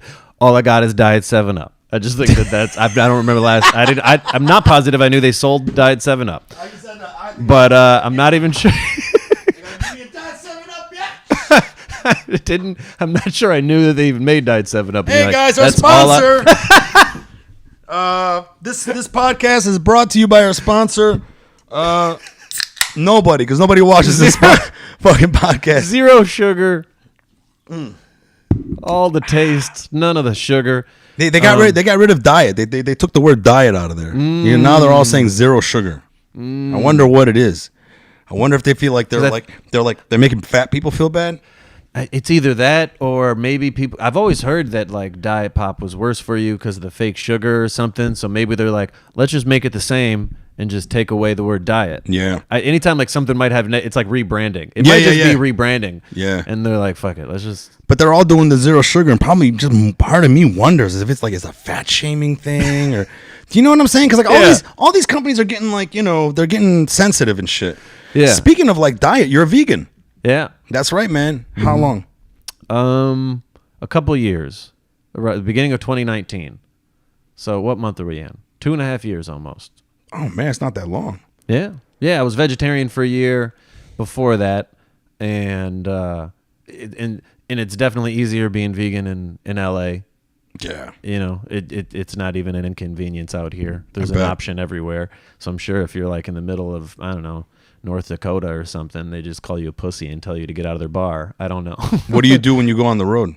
Taco Bell helps a lot because Taco Bell is everywhere, and their beans and the rice are vegan. So I just get a taco without cheese or meat and just replace it. And what helps the most is the inside menu now that they have with the kiosk that they did for social distance, whatever reasons, but it benefits me. So because you can custom, you don't have to feel picky. I feel like an asshole when I'm ordering and I'm like, can I substitute the beef for the beans? And yeah. But you don't feel like an asshole pressing the buttons. I'm not talking to Yeah. anybody. I'm just and then you can see the cheapest way of like, you know, they sell jalapenos at Taco Bell. Of course they should, but they don't put it on anything, so you don't think about it. And you're like, yeah, just add some jalapenos, add some red sauce, So that's interesting. So, like- enchilada sauce. So I just make my own. So the fucking touch Taco screen has Bell. made it better then. Yeah, It's better yeah. than dealing with a person. For me, because then I'm like, I can find the cheapest way to get exactly what I want without also feeling like a piece of shit because I'm slowing down cars behind me or the person might, you know. Make sure you it's don't less, hit the.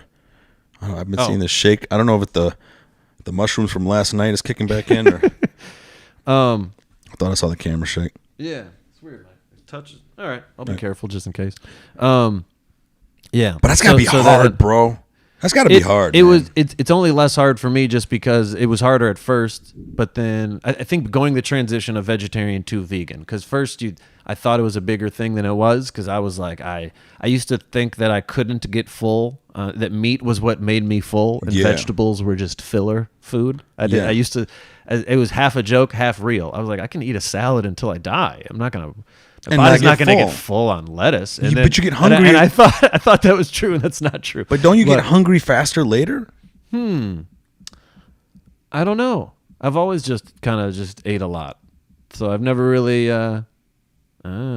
just wobbling. Yeah, but I also want to get a hit. Oh, I'm like, I don't know how it's wobbling. I'm not. So what food fills you up the most then?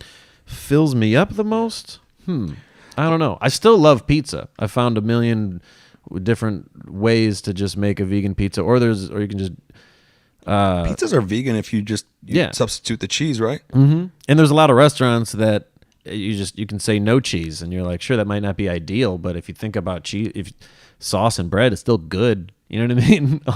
Vegetable. You don't like sauce and bread? You never had breadsticks? That's called breadsticks. Just get breadsticks. The fuck you doing getting a pizza then? Well, breadsticks, sometimes they put cheese and stuff on it, and they're not vegan. Someone in Italy's watching this right now. He just blew his brains out. He can't fucking believe you just said what you said. Hey, you know what? Maybe he should stop raping cows. Fuck that imaginary guy. Whoa.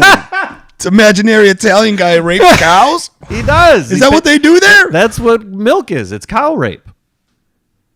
It is. Is this how they convince they vegans to not drink milk? They take bull semen and they shove their entire fucking. They shove their hand up their fucking. That's what they do. No, that's like common practice. No, they didn't teach me that in Lori Elementary. In Dearborn. Is that real? You're serious? Yeah. Teach me. Teach you how. Tell me what the fuck's going on. I don't know anything about this. This is new to me.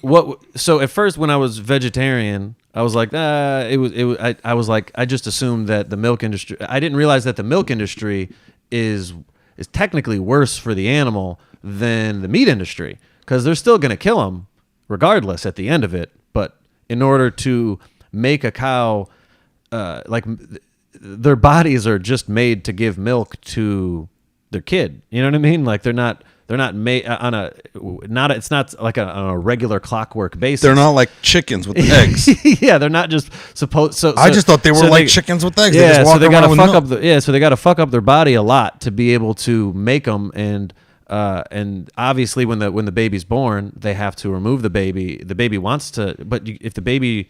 I got to remove the baby. I know you just this is your daughter and you love it. I got to take this thing away because it's going to take all your milk, and milk is my money.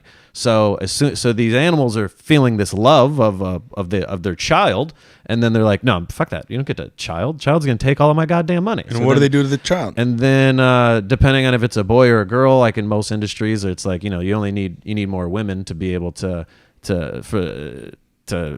make milk and shit like that. But I'm sure they sell the other cow for meat.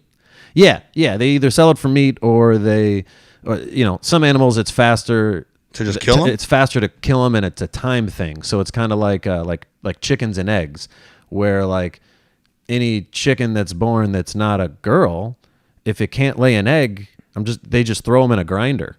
There's literally a conveyor belt where they're just like, woman to the left, male to the right, go in the blender, and they're just throwing little baby chicks just in a fucking grinder. And so I think I just got woken up to the idea of, at least to me, just how much more gruesome it was. That is fucking sick, bro. Yeah, it's pretty sick. I think I remember seeing this grinder video. I think you posted it. You ruined it. You fucking piece of shit. And I think that's how it felt like for me, where I was just like, I don't know. I'm a white man in America. I got a lot of privileges in life. It's not easy, and it would make me feel like I would have some self-control, because that was at a time where I just felt like you ever just feel like whatever happens in life, you have no control over it, and you know what I mean? Where just shit's happening and you're just, so I was like, this is a thing that I can control. I never felt like I was in control of my diet or of anything in my life. And then I was like, oh, I can make specific choices that And I be a might part of the feel- change. and be maybe be a part of the change, feel better just as a human, because it's funny, people make fun of the hacky joke that people make fun of vegans is that they're always tired, but then I'm like, I don't know, every time I had a double bacon cheeseburger I wanted to take a fucking nap. I don't you know what I mean, like I never had a vegan burger and was like, that was rough. It's almost, you know what I mean, like I never get too full, but Or like not too full. It's like you don't get sick. Like to me, run down. Yeah, You that's feel the like better you word. you feel like you just got- drop. You got shot with a tranquilizer dart, Yeah, and you're like, yeah. I gotta wait 30 minutes before I drive home. It's a I'm not tranquili- drunk. yeah. I'm just too full. It's a tranquilizer dart that makes you fucking unbutton your pants. But that too for a second. that too Feel the like too shit. full to drive feeling is just so funny to me. I'm just like we gotta wait a minute. I gotta. Like, are you drunk? No, Nah, but bro. I'm. I had too many cheeseburgers. Bro, I had too many fat burgers. You had more than one? Yeah. Hey, bro, I'm just going to sit in this car for 3 hours. So you've been liking the. You've been going back and forth to Texas, right? You've been, I went there performing- twice. You went there twice? I went there Okay. twice in And you liked Austin. it? Dude, I really liked it. I liked it to the point where it made me almost want to move. Yeah. It made me almost want to move. You're moving there? No, I said a lot of people are moving there. Yeah, no, I'm gonna stay here and just hope that enough people leave that there's more room. That's how I feel. But, It already feels that way. Yeah.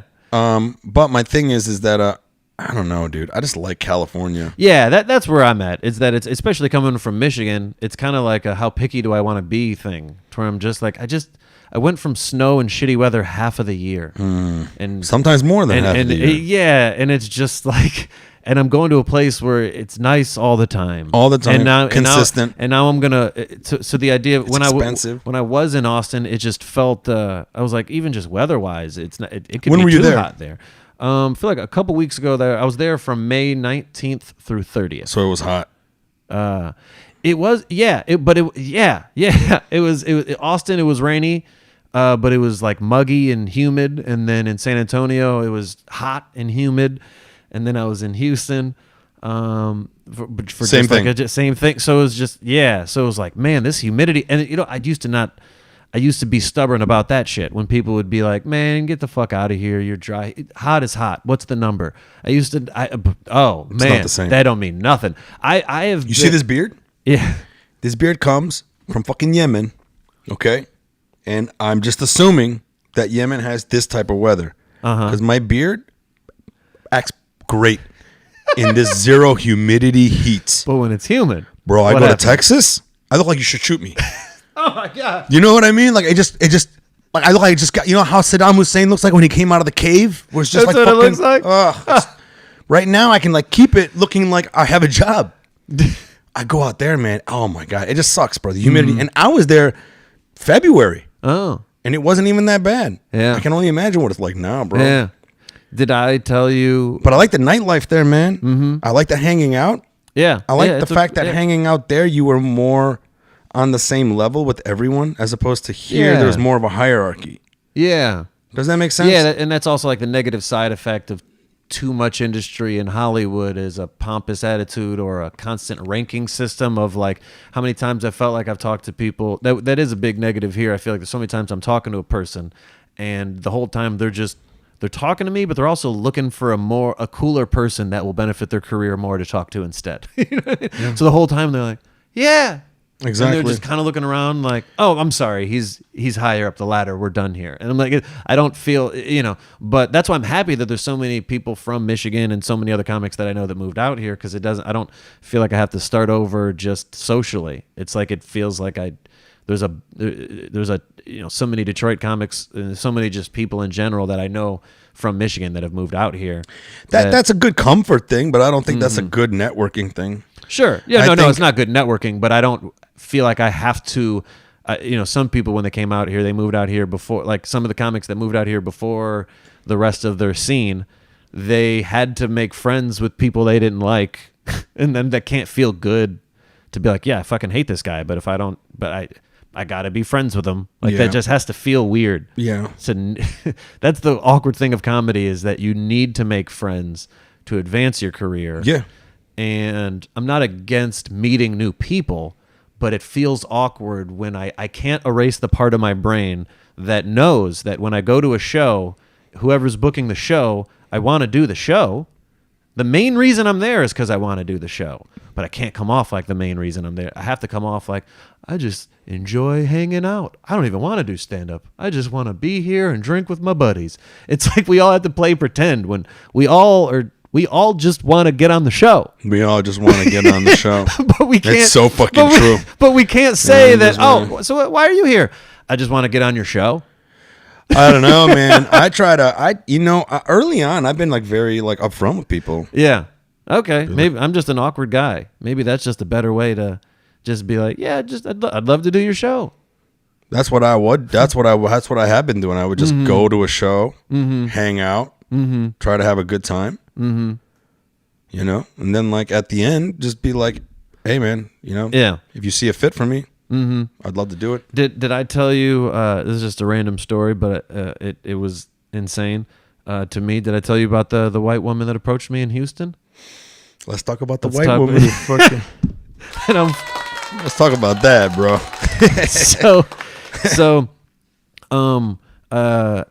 I'd say there was like 80 people that came out. It was a big deal to me. I was happy about it. I don't.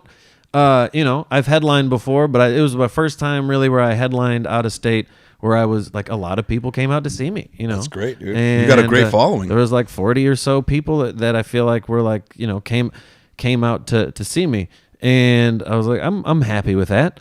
And so and the show went well, and I felt good. And then the first conversation I have with a person off stage is a white woman who comes up to me and says, is this where I talk about the comedians? And at this point, I didn't even know that was a bad thing, because she didn't even say complain yet. I was like, yeah, I mean, we're all comics on the show. If that's what you mean, you can talk to us.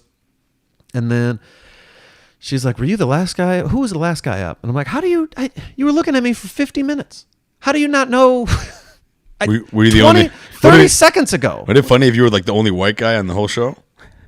Were you the only one? No, I wasn't. there was another. Well, but it closed. The host was a black woman. Who's the white guy Esther that closed? Was a Mexican woman that went up. I was like, yeah, it was a diverse show. It shouldn't have been hard. And you literally saw me 30 seconds ago. That's also a big part of it too. And she was, and I was like, that was me. And I still, because it went well, thought she was going to give me a compliment. I still felt good energy. That's why it was so disarming. It was so because she was like, you shouldn't talk about white women anymore. And I laughed. I thought she was joking. I still am like, this isn't real, because I talked about white women a good amount, but not everything. Anyways, and then I was like, well, I mean, I'm still gonna talk about white women, but I would still like to know what makes you feel this way. And then she says, we've been through a lot, and I just we specifically as in white women.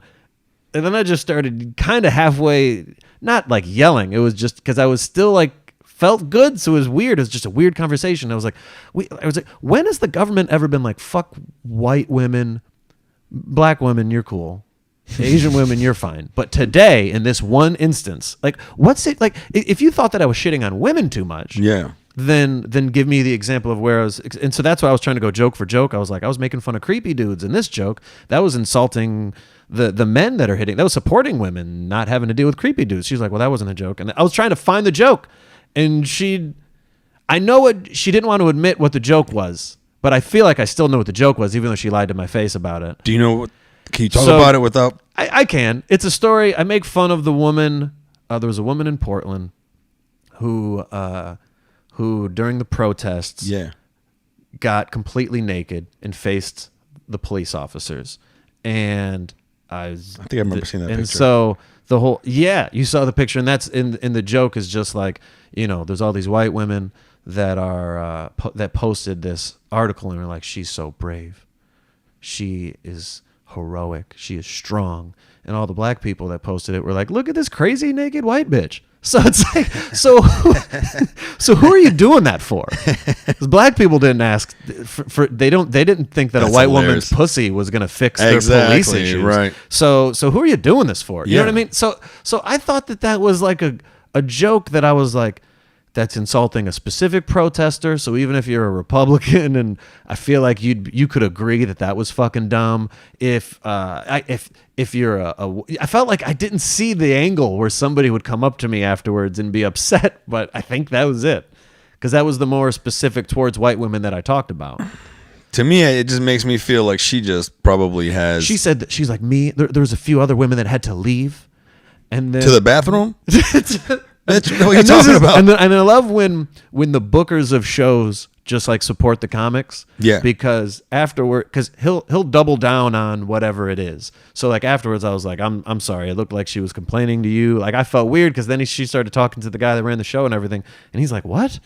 No, I hired you because you hate white women. That's why I booked you. Like he's just doubling down, That's joking. great. Like that's what I like about you. That's great. And then I'm like, he's like, I don't care. Everybody had a good time. Fuck those three. Yeah, for real. Who cares? You know. I just think there's some white people right now that feel like how Arabs felt after 9/11. You turned on the news and it was just, now the news is about them. Yeah. I don't think they've been used to that. Wow, that's interesting. That's why I've never been a main character in the news. before. Exactly. Yeah. They turn on the news and now it's like, it's my show. What? This is supposed to be the show about Arabs and black people do fucking up. Why is it about me? Why? Wait a minute. This needs to stop. I don't like it. This is not fair. That's hilarious. And then when Arabs are like, welcome to the club. Yeah. And she's like, no, I don't want to be in this club. I don't like this club. Fuck this club. There's too many black people here. Yeah. But I mean, that's a bit that I've been like working on into my set and my setup was like how like white people, how Arabs and white people have switched in terms of like, you know, now it's not our show anymore. You know, it's your show now. And I think white people are not. I think white people are short circuiting. White people are not short circuiting. That's what it is. I think. You know who else is short circuiting? I don't think you. I know you said it, but I don't. You know that was hilarious, and you said it like it was a passing thing. It is. Like I'm just picturing a white. Yeah. Sparks coming out. You know, and I'm like, I'm gonna go to this white guy's show and tell him stop talking about white women, man. You know. Yeah. But I think that's what it is, man. I think like right now, like the polarities in how we view race has been switched. So they've like reversed the polarities, and now we're like viewing like white people.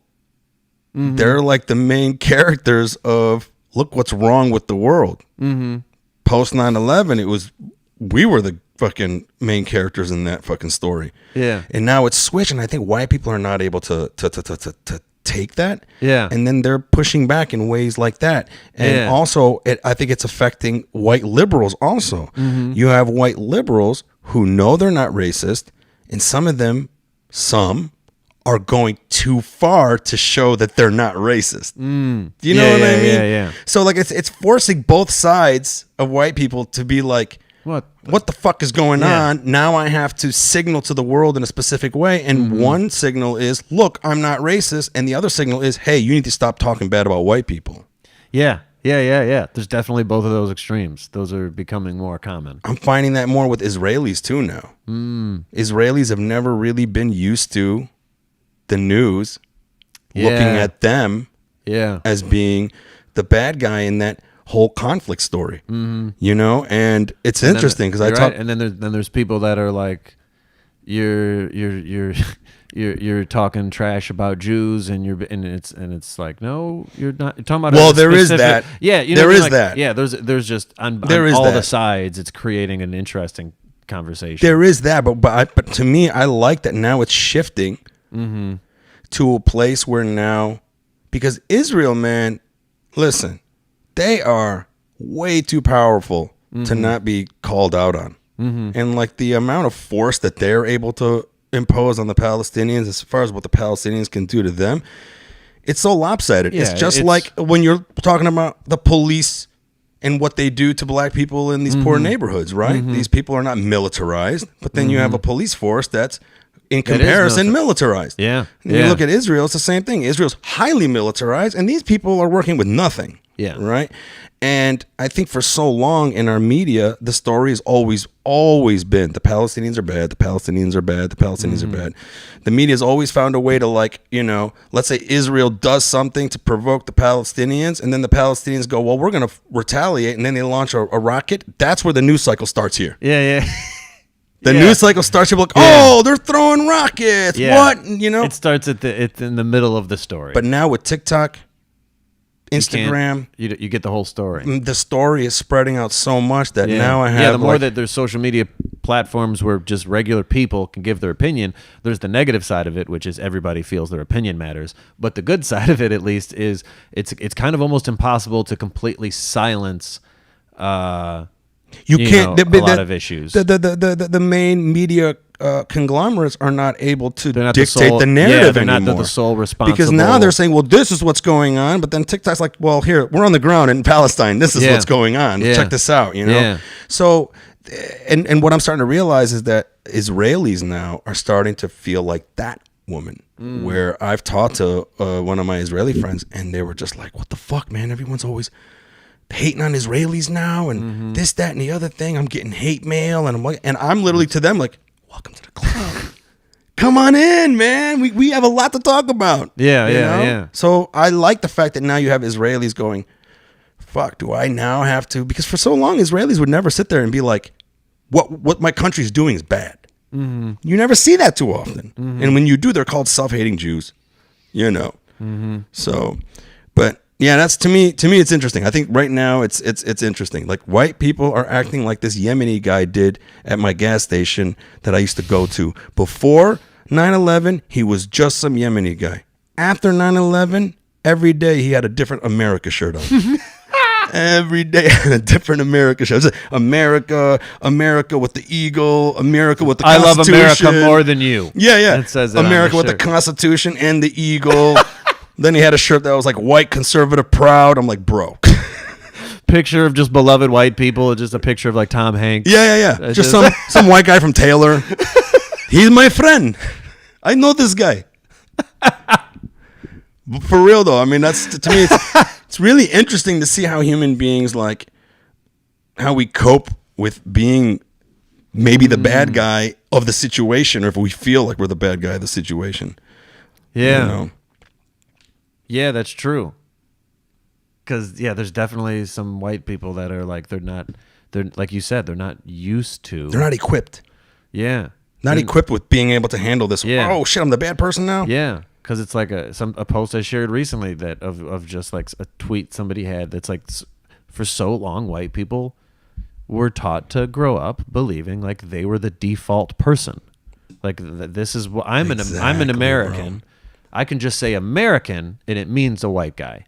But if you say African American, or you say, you know what I mean, then you specify for all the other groups. They're used to just socially being the default character. So then it's like, do you want to talk about this meme, that Pocahontas meme? Oh God, sure, I'll talk about that. I'm gonna share this on the screen real quick so everybody to see. So yeah, right here, it's a picture of some girl. Seems like she might be a white girl.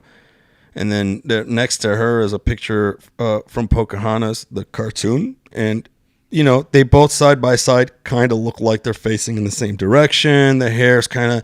So it's almost like you're looking at it like, oh, this might be the same. And then at the top it says, does my friend look like Pocahontas? And a black guy named Billy J. White said, nah, she looked like the people that took her land, though. Just fucking funny. But yeah...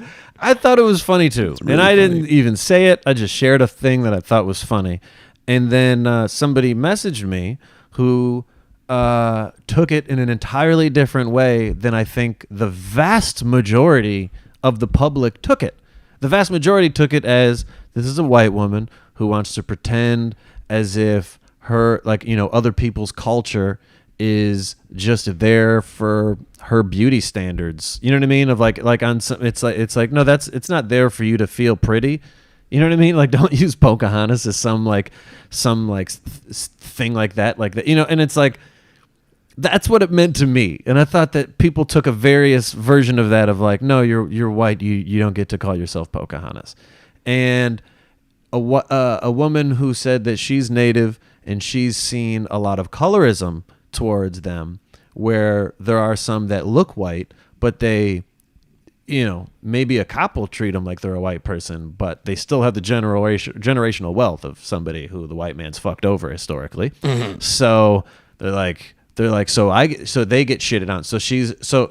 So then I started arguing with her of like, wait a second. So are you saying that I can never shit on a white woman just in case they might actually be Native American? Oh my God, that's right. Just in case? I read the thread that you said. That the point that she was making was kind of stupid. It was that I'm just like, I believe that colorism exists. I don't believe that meme contributes to colorism unless you mistake the intent of the meme. So you can add your own meaning to whatever you want, but if everybody else just read it and was like, that's white women trying to take credit for shit, they just moved on and they laughed about their day, and you're somebody that says that I read it differently, then I'm like, I'm sorry that it offended you, but I mean, everybody else, everybody can. Why do you respond to dummies? Everybody like this, can bro? respond differently. Sometimes it's fun, but then I think sometimes it's I think informative. it's fun. Sometimes it's informative, and then sometimes I'm like, this will be informative, and then it just turns into me being angry, and then Esther, my girlfriend, she's just like, I'm like showing her drafts of like shit. She's like, no, you shouldn't respond at all. She's saying it like you, and then I'm just like, and I'm like, all right, but what if I only tell him fuck you this way though? And she's like, no, I'm just like, all right, what if I just imply that I hate him? Yeah. But I sound, and she's just like, no, just don't message him. Dick pic? No. Take a picture of my booty. No. What if I just ha their comment? No. And then Trump 2020? Yes. Do that. That'll piss him off. Because for sure that person's liberal. Yeah, because she was bringing up Elizabeth Warren and how Trump called her Pocahontas. And I was like, I get why somebody would be offended by that if they're a Native American. But let's not pretend. But if we're looking at the same picture, it's like, but Elizabeth Warren still lied about being Native American, though, right? Exactly. Like so, even if she should have got a different insult, I'm not going to defend her when she identified as a person of color, right? And she's a white woman. Right. She took jobs from women of color as a white woman, right? And we're going to be like, but she got called a mean thing, so now I'm on her side. I'm like, I'm not saying you should hate her, but nobody's perfect, so we need to stop putting these people on this like everything they do is the right decision. Exactly. It's like, I don't know. Why don't we say fuck your history and your faults, but hopefully you're better now? Yeah, I don't know. I'm willing to look past people's faults. I'm not willing to ignore them. Yeah. Look, there, I'm putting this back up on the screen. It's just funny. It's just funny, man. It was just, yeah. You know how you should have got back to her and been like, hey, don't come at me. Go after that black guy that fucking did that. See, his name is right there. His name is right He's there. at 9021 Ho. That's his handle. That's his handle. 9021 Ho, which is pretty clever. And hit him up and see how he comes at you. Yeah. We should get both of them on the podcast. This is the thing that I found the most funny about the situation is that, so she DM'd me and said, this is how I feel. And then I'm like, okay, I respond. I say, this is how I feel. Yeah. And we have a back and forth conversation. Yeah. And then at some point, she just said, I'm not going to read that. You're lib-splaining me. I saw that. And I'm just like, wait, I understand that mansplaining and lib-splaining. I get it. But that doesn't apply if you initiated the conversation. I'm just replying to you. I'm not DMing you saying, well, actually, you're wrong because insert liberal quote here. That's lib-splaining. I'm not coming at you. You said this. I said that. I'm replying to the shit you said. And now you're just, that's what I mean by earlier when I was way like, to end that was like refer to black man and talk to that guy. Yeah, I And just she'll be tag like, him. I can't do that. I just tag him. Yeah. Oh, that'd have been great. Talk to this guy. Tell him. He wouldn't be that nice. That's a great thing about being like black in this country, man. You can go off on people, man. Just go off. Yeah, bro. The fucking Ronald Green thing. I can't fucking believe that shit, bro. Yeah. What do you think, man, is going to be like the solution? Do you really think saying all cops are bad is a solution? I don't think it's a solution. Do you like that term at all? Oh, yeah, you brought that up earlier. I think I went on a tangent or something. Yeah, we went on a few tangents. And then we yelled at each other for like Democrats and Republicans. Yeah. I don't think that all cops are bad. And I might even think that it's not beneficial to say that all cops are bad. But I don't think so either. But I still think that the responsibility to change that is through the cops. I don't think that I can blame the people the cops have historically shit on and say, look, I know they're not all fucking pieces of shit, and they're like, sure, but enough of them are pieces of shit, and they don't even care about being called pieces of shit. Like it's like to me, what upsets me is that I see more police get upset at the phrase "fuck the police" or "all cops are bad" than why they're saying those things. It's like why are these people upset? You know what I mean? The thing is, I talked to some of my police friends. They know why. And I talked to them. Like, I remember after this whole riot thing happened and then the all cops are bad started popping off, I had to call a couple of my friends that are cops just to talk with them. You know what I mean? Mm-hmm. And especially after George Floyd. Mm-hmm. And, like, it was... it's so funny how the media and how we were able to polarize this thing because everyone was against Derek Chauvin. Everyone. Mm-hmm. Every person that I knew, like my buddy, I called him. He told me straight up. He goes, "That guy tarnished my profession. Like he really fucked it up." And like I've called on other times where these guys would be like, "Oh no, yeah, that was really fucked up."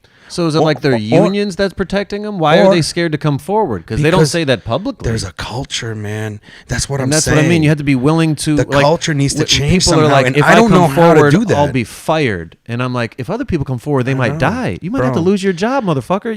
You're a grown man. So here's the thing. Who cares? Like, I don't feel bad when police officers say I would lose my job if I step forward. Then I think you have to lose your job because that means you got a shitty job.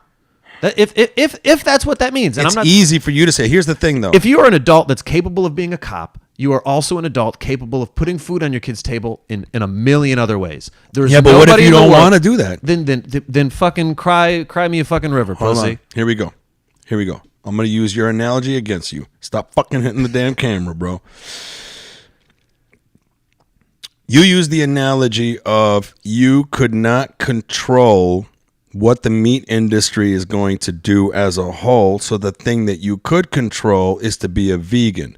If you can't control how animals are actually being used in this horrendous factory farming scheme that we have to feed all these people, what you said is that I would have to do what I can do only in my little microcosm of what I can do. Mm-hmm. Now, when I talked to my cop buddy, it was funny. He was saying the same thing. Yeah. I asked him, I was like, now in his department, he doesn't have a union.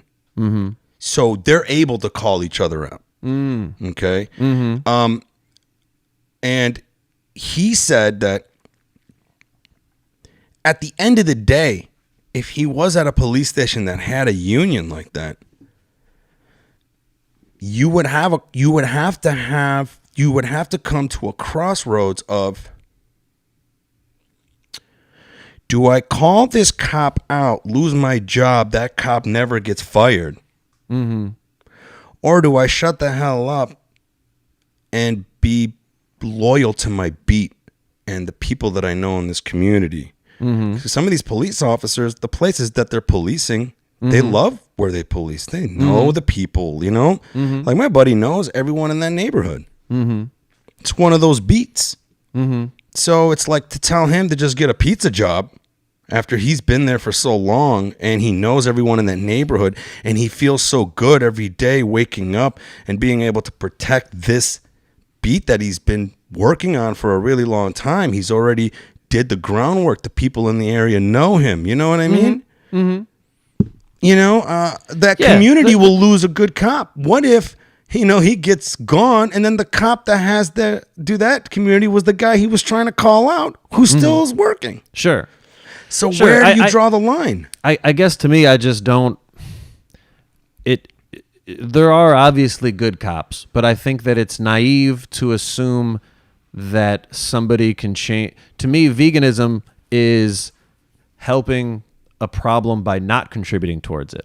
And in being a police officer, it's a little different, where it's like you're trying to help the problem by to me, contributing to the problem. I think there's too many police officers. I don't think we need as many. I think that we increase the number. To I don't even know. I believe that anything they about the create more conflict by overly policing cities. And I think a lot of them are, a lot of good ones are overworked, because defunding is also something that I care about, because it's like there's police officers that just literally, it's not their fault. They're a police officer. They're not a psychiatrist. They're not a social worker. That's not their job. They shouldn't be doing that shit. So they shouldn't be doing that stuff. It's like I see people every year. There's like some. It's funny you there's said there's a deaf person that's getting murdered by the police because they're so stupid that they didn't. They're like, no, he can't hear you. He's not disobeying you. He's doing sign language. He's not reaching for a gun. He's doing sign language. You know what I mean? Like there's people with autism. There's people with on all these spectrums where there's police officers that aren't trained to know how to interact with these people in hostile situations. And it's like, we're giving them jobs. When we fostered some kittens. We fostered some kittens from the police. Somehow the police were involved, and that's what I'm talking about. And I'm like, this defunding the police thing ain't no joke. Somehow there's a police officer is a part of the process in Burbank. Oh, the Burbank shelter is connected to.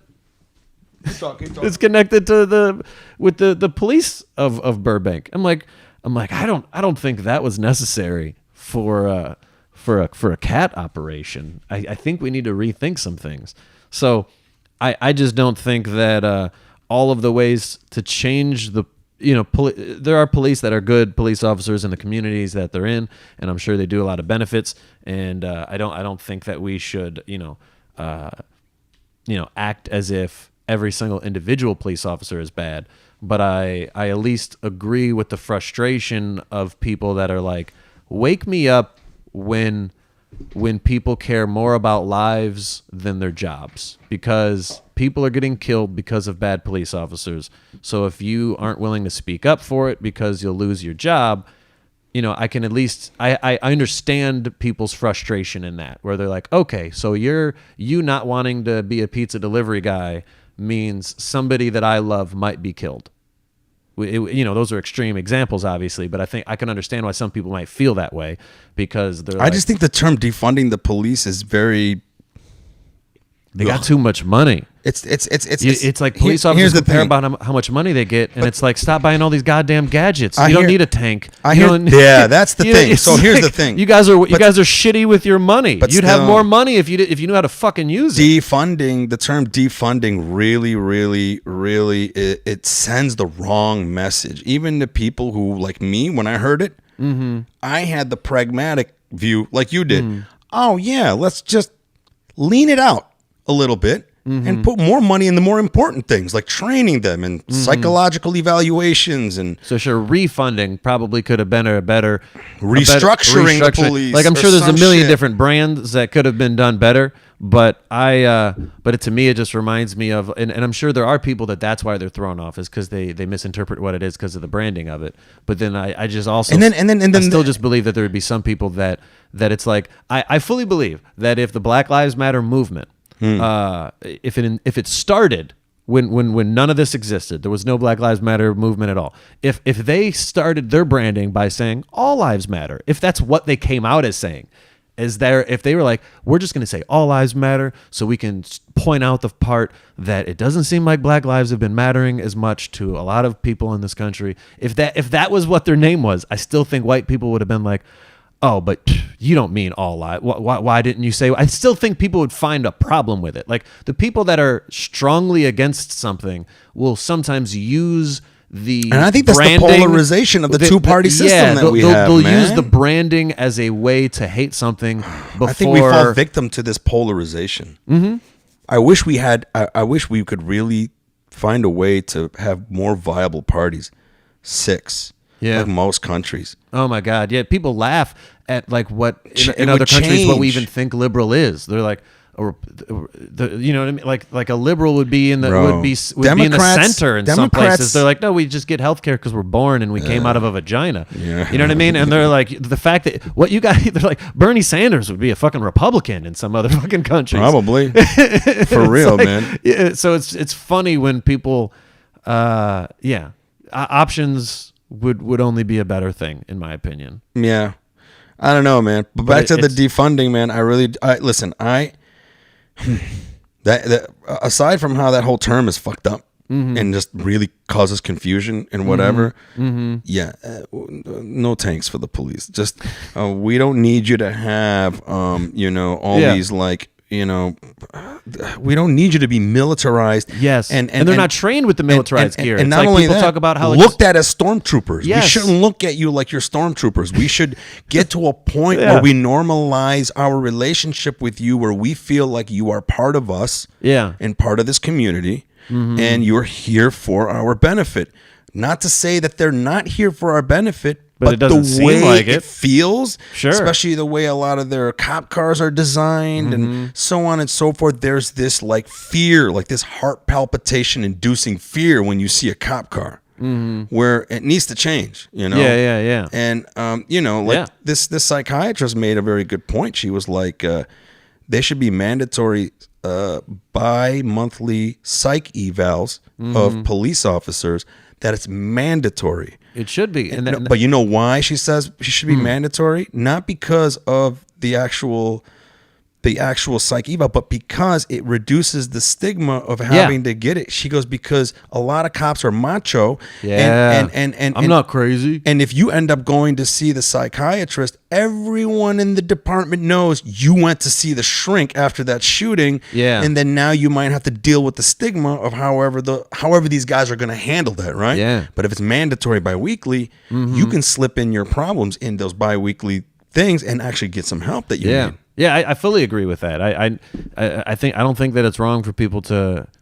Some people wait till there is an issue, and I think that somebody told me that him and his wife were going to like marriage counseling, and he was like, he told me, he's like, I'm excited for it. Like, there's a lot of people that view therapy or counseling or just anything in that like nature you lost, as like, as you lost, and it's like, but what if you just don't want a bad thing to happen? So you're doing this to prevent an issue. This is like, he's like, to me, this is like just getting my car checked on a regular basis. I'm not waiting for it to fucking explode before I try to fix the problem. Right. So if you can check in on somebody's mental health on a more regular basis, not only does it get rid of the stigma, but it can help somebody before some issues can come up. I just think there's some like a lot of good ideas that are coming out from people. I just hope we fucking implement that shit, bro. Just one. Just any of them. Doesn't it just feel like that? One of them. That you just hear all these good ideas and then they all just get shot down one at a time, where you're like, yeah. It just seems like we got too much information coming at us and we don't know how to fucking handle it. And then we have these polarized politicians that just play good cop, bad cop with us. And that's all they fucking do nonstop, you know? Yeah. Yeah. And they're like, but what about, you're the good cop now, but what about when you were the bad cop? And they're like, I didn't. Next question. What are you talking about? What do you mean? Remember when you were bad Hulk Hogan? Here's a video of you being bad Hulk Hogan. No, that's not me. Who is that? Well, I don't wear black. It's like he did like Just for Men on his beard. Well, weird. I didn't fucking want my beard looking like that. No, I'm the good Hogan. That's alternate universe Hogan. I don't know who that is. That's funny. Yeah, they all do. Well, this is 2 hours, bro. We should fucking wrap this up, man. All right. This was fun, bro. This was fun. Was there anything else you wanted to bring up real quick? No. Any show dates, bro? Oh yeah, this is live. This is live. So like right now, this is June 8th, 2021. So if you're hearing this on the audio podcast, it might be a little bit after. All right. This Thursday, I'm doing a show called Chirp and Turf. And where is that at? Somebody might ask. Stand-up comedy outside. It's in Burbank. And I'll be promoting that on my social media. And at Jeff Horste, JEFFHORSTE, at all social media. So I got some shows in LA. I'm headlining a brewery next Thursday. The brewery? What brewery? Some brewery somewhere. Jacked Up Brewery in Escondido. So, yeah, and I'm doing Chocolate Sundays on the 27th at the Laugh Factory. Oh, nice, dude. That's so hard to get on. Mm-hmm. This is your first time doing that? No. It's Yeah, not I an easy love that show to get on, bro. Mm-hmm. But I will be back in Michigan. I don't have exact shows scheduled at this time. I have a couple, but I'll be back in Michigan July 27th through August 6th. So there'll be a couple of weeks, the end of July, beginning of August. I'll be back in Michigan. So I'm getting back on the road. So I will update my shows. I'm going to be in Ann Arbor in September. Showcase? Yeah. I still haven't done that club, bro. Yeah, it's cool. It's really hard to open up to Roger for some reason. He can be an awkward man. Yeah. He's a quiet man that a lot of people, his quietness and awkwardness, they assume that he hates them. Yeah. A lot of people. That's probably why I don't go there anymore. Yeah. And I'm like, no, he doesn't hate you. That's his default face.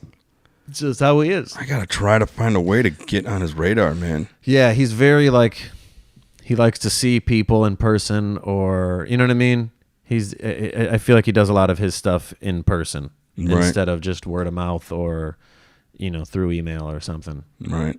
Well, let me do my shows real quick. So this weekend I'm doing Wiley's, June 11th to 12th.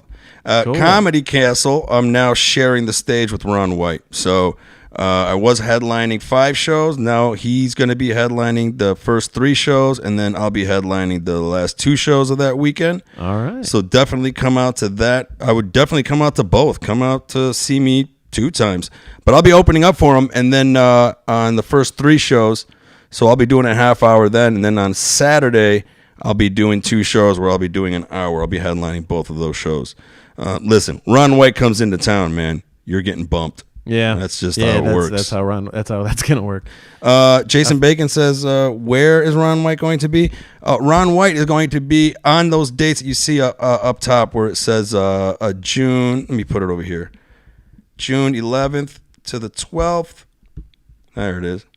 No, June 17th to the 19th. I'll be at the Comedy Castle. I was supposed to headline all those spots, but now I'll be doing it with Ron White for the first 3 shows." Yes, at Mark Ridley's.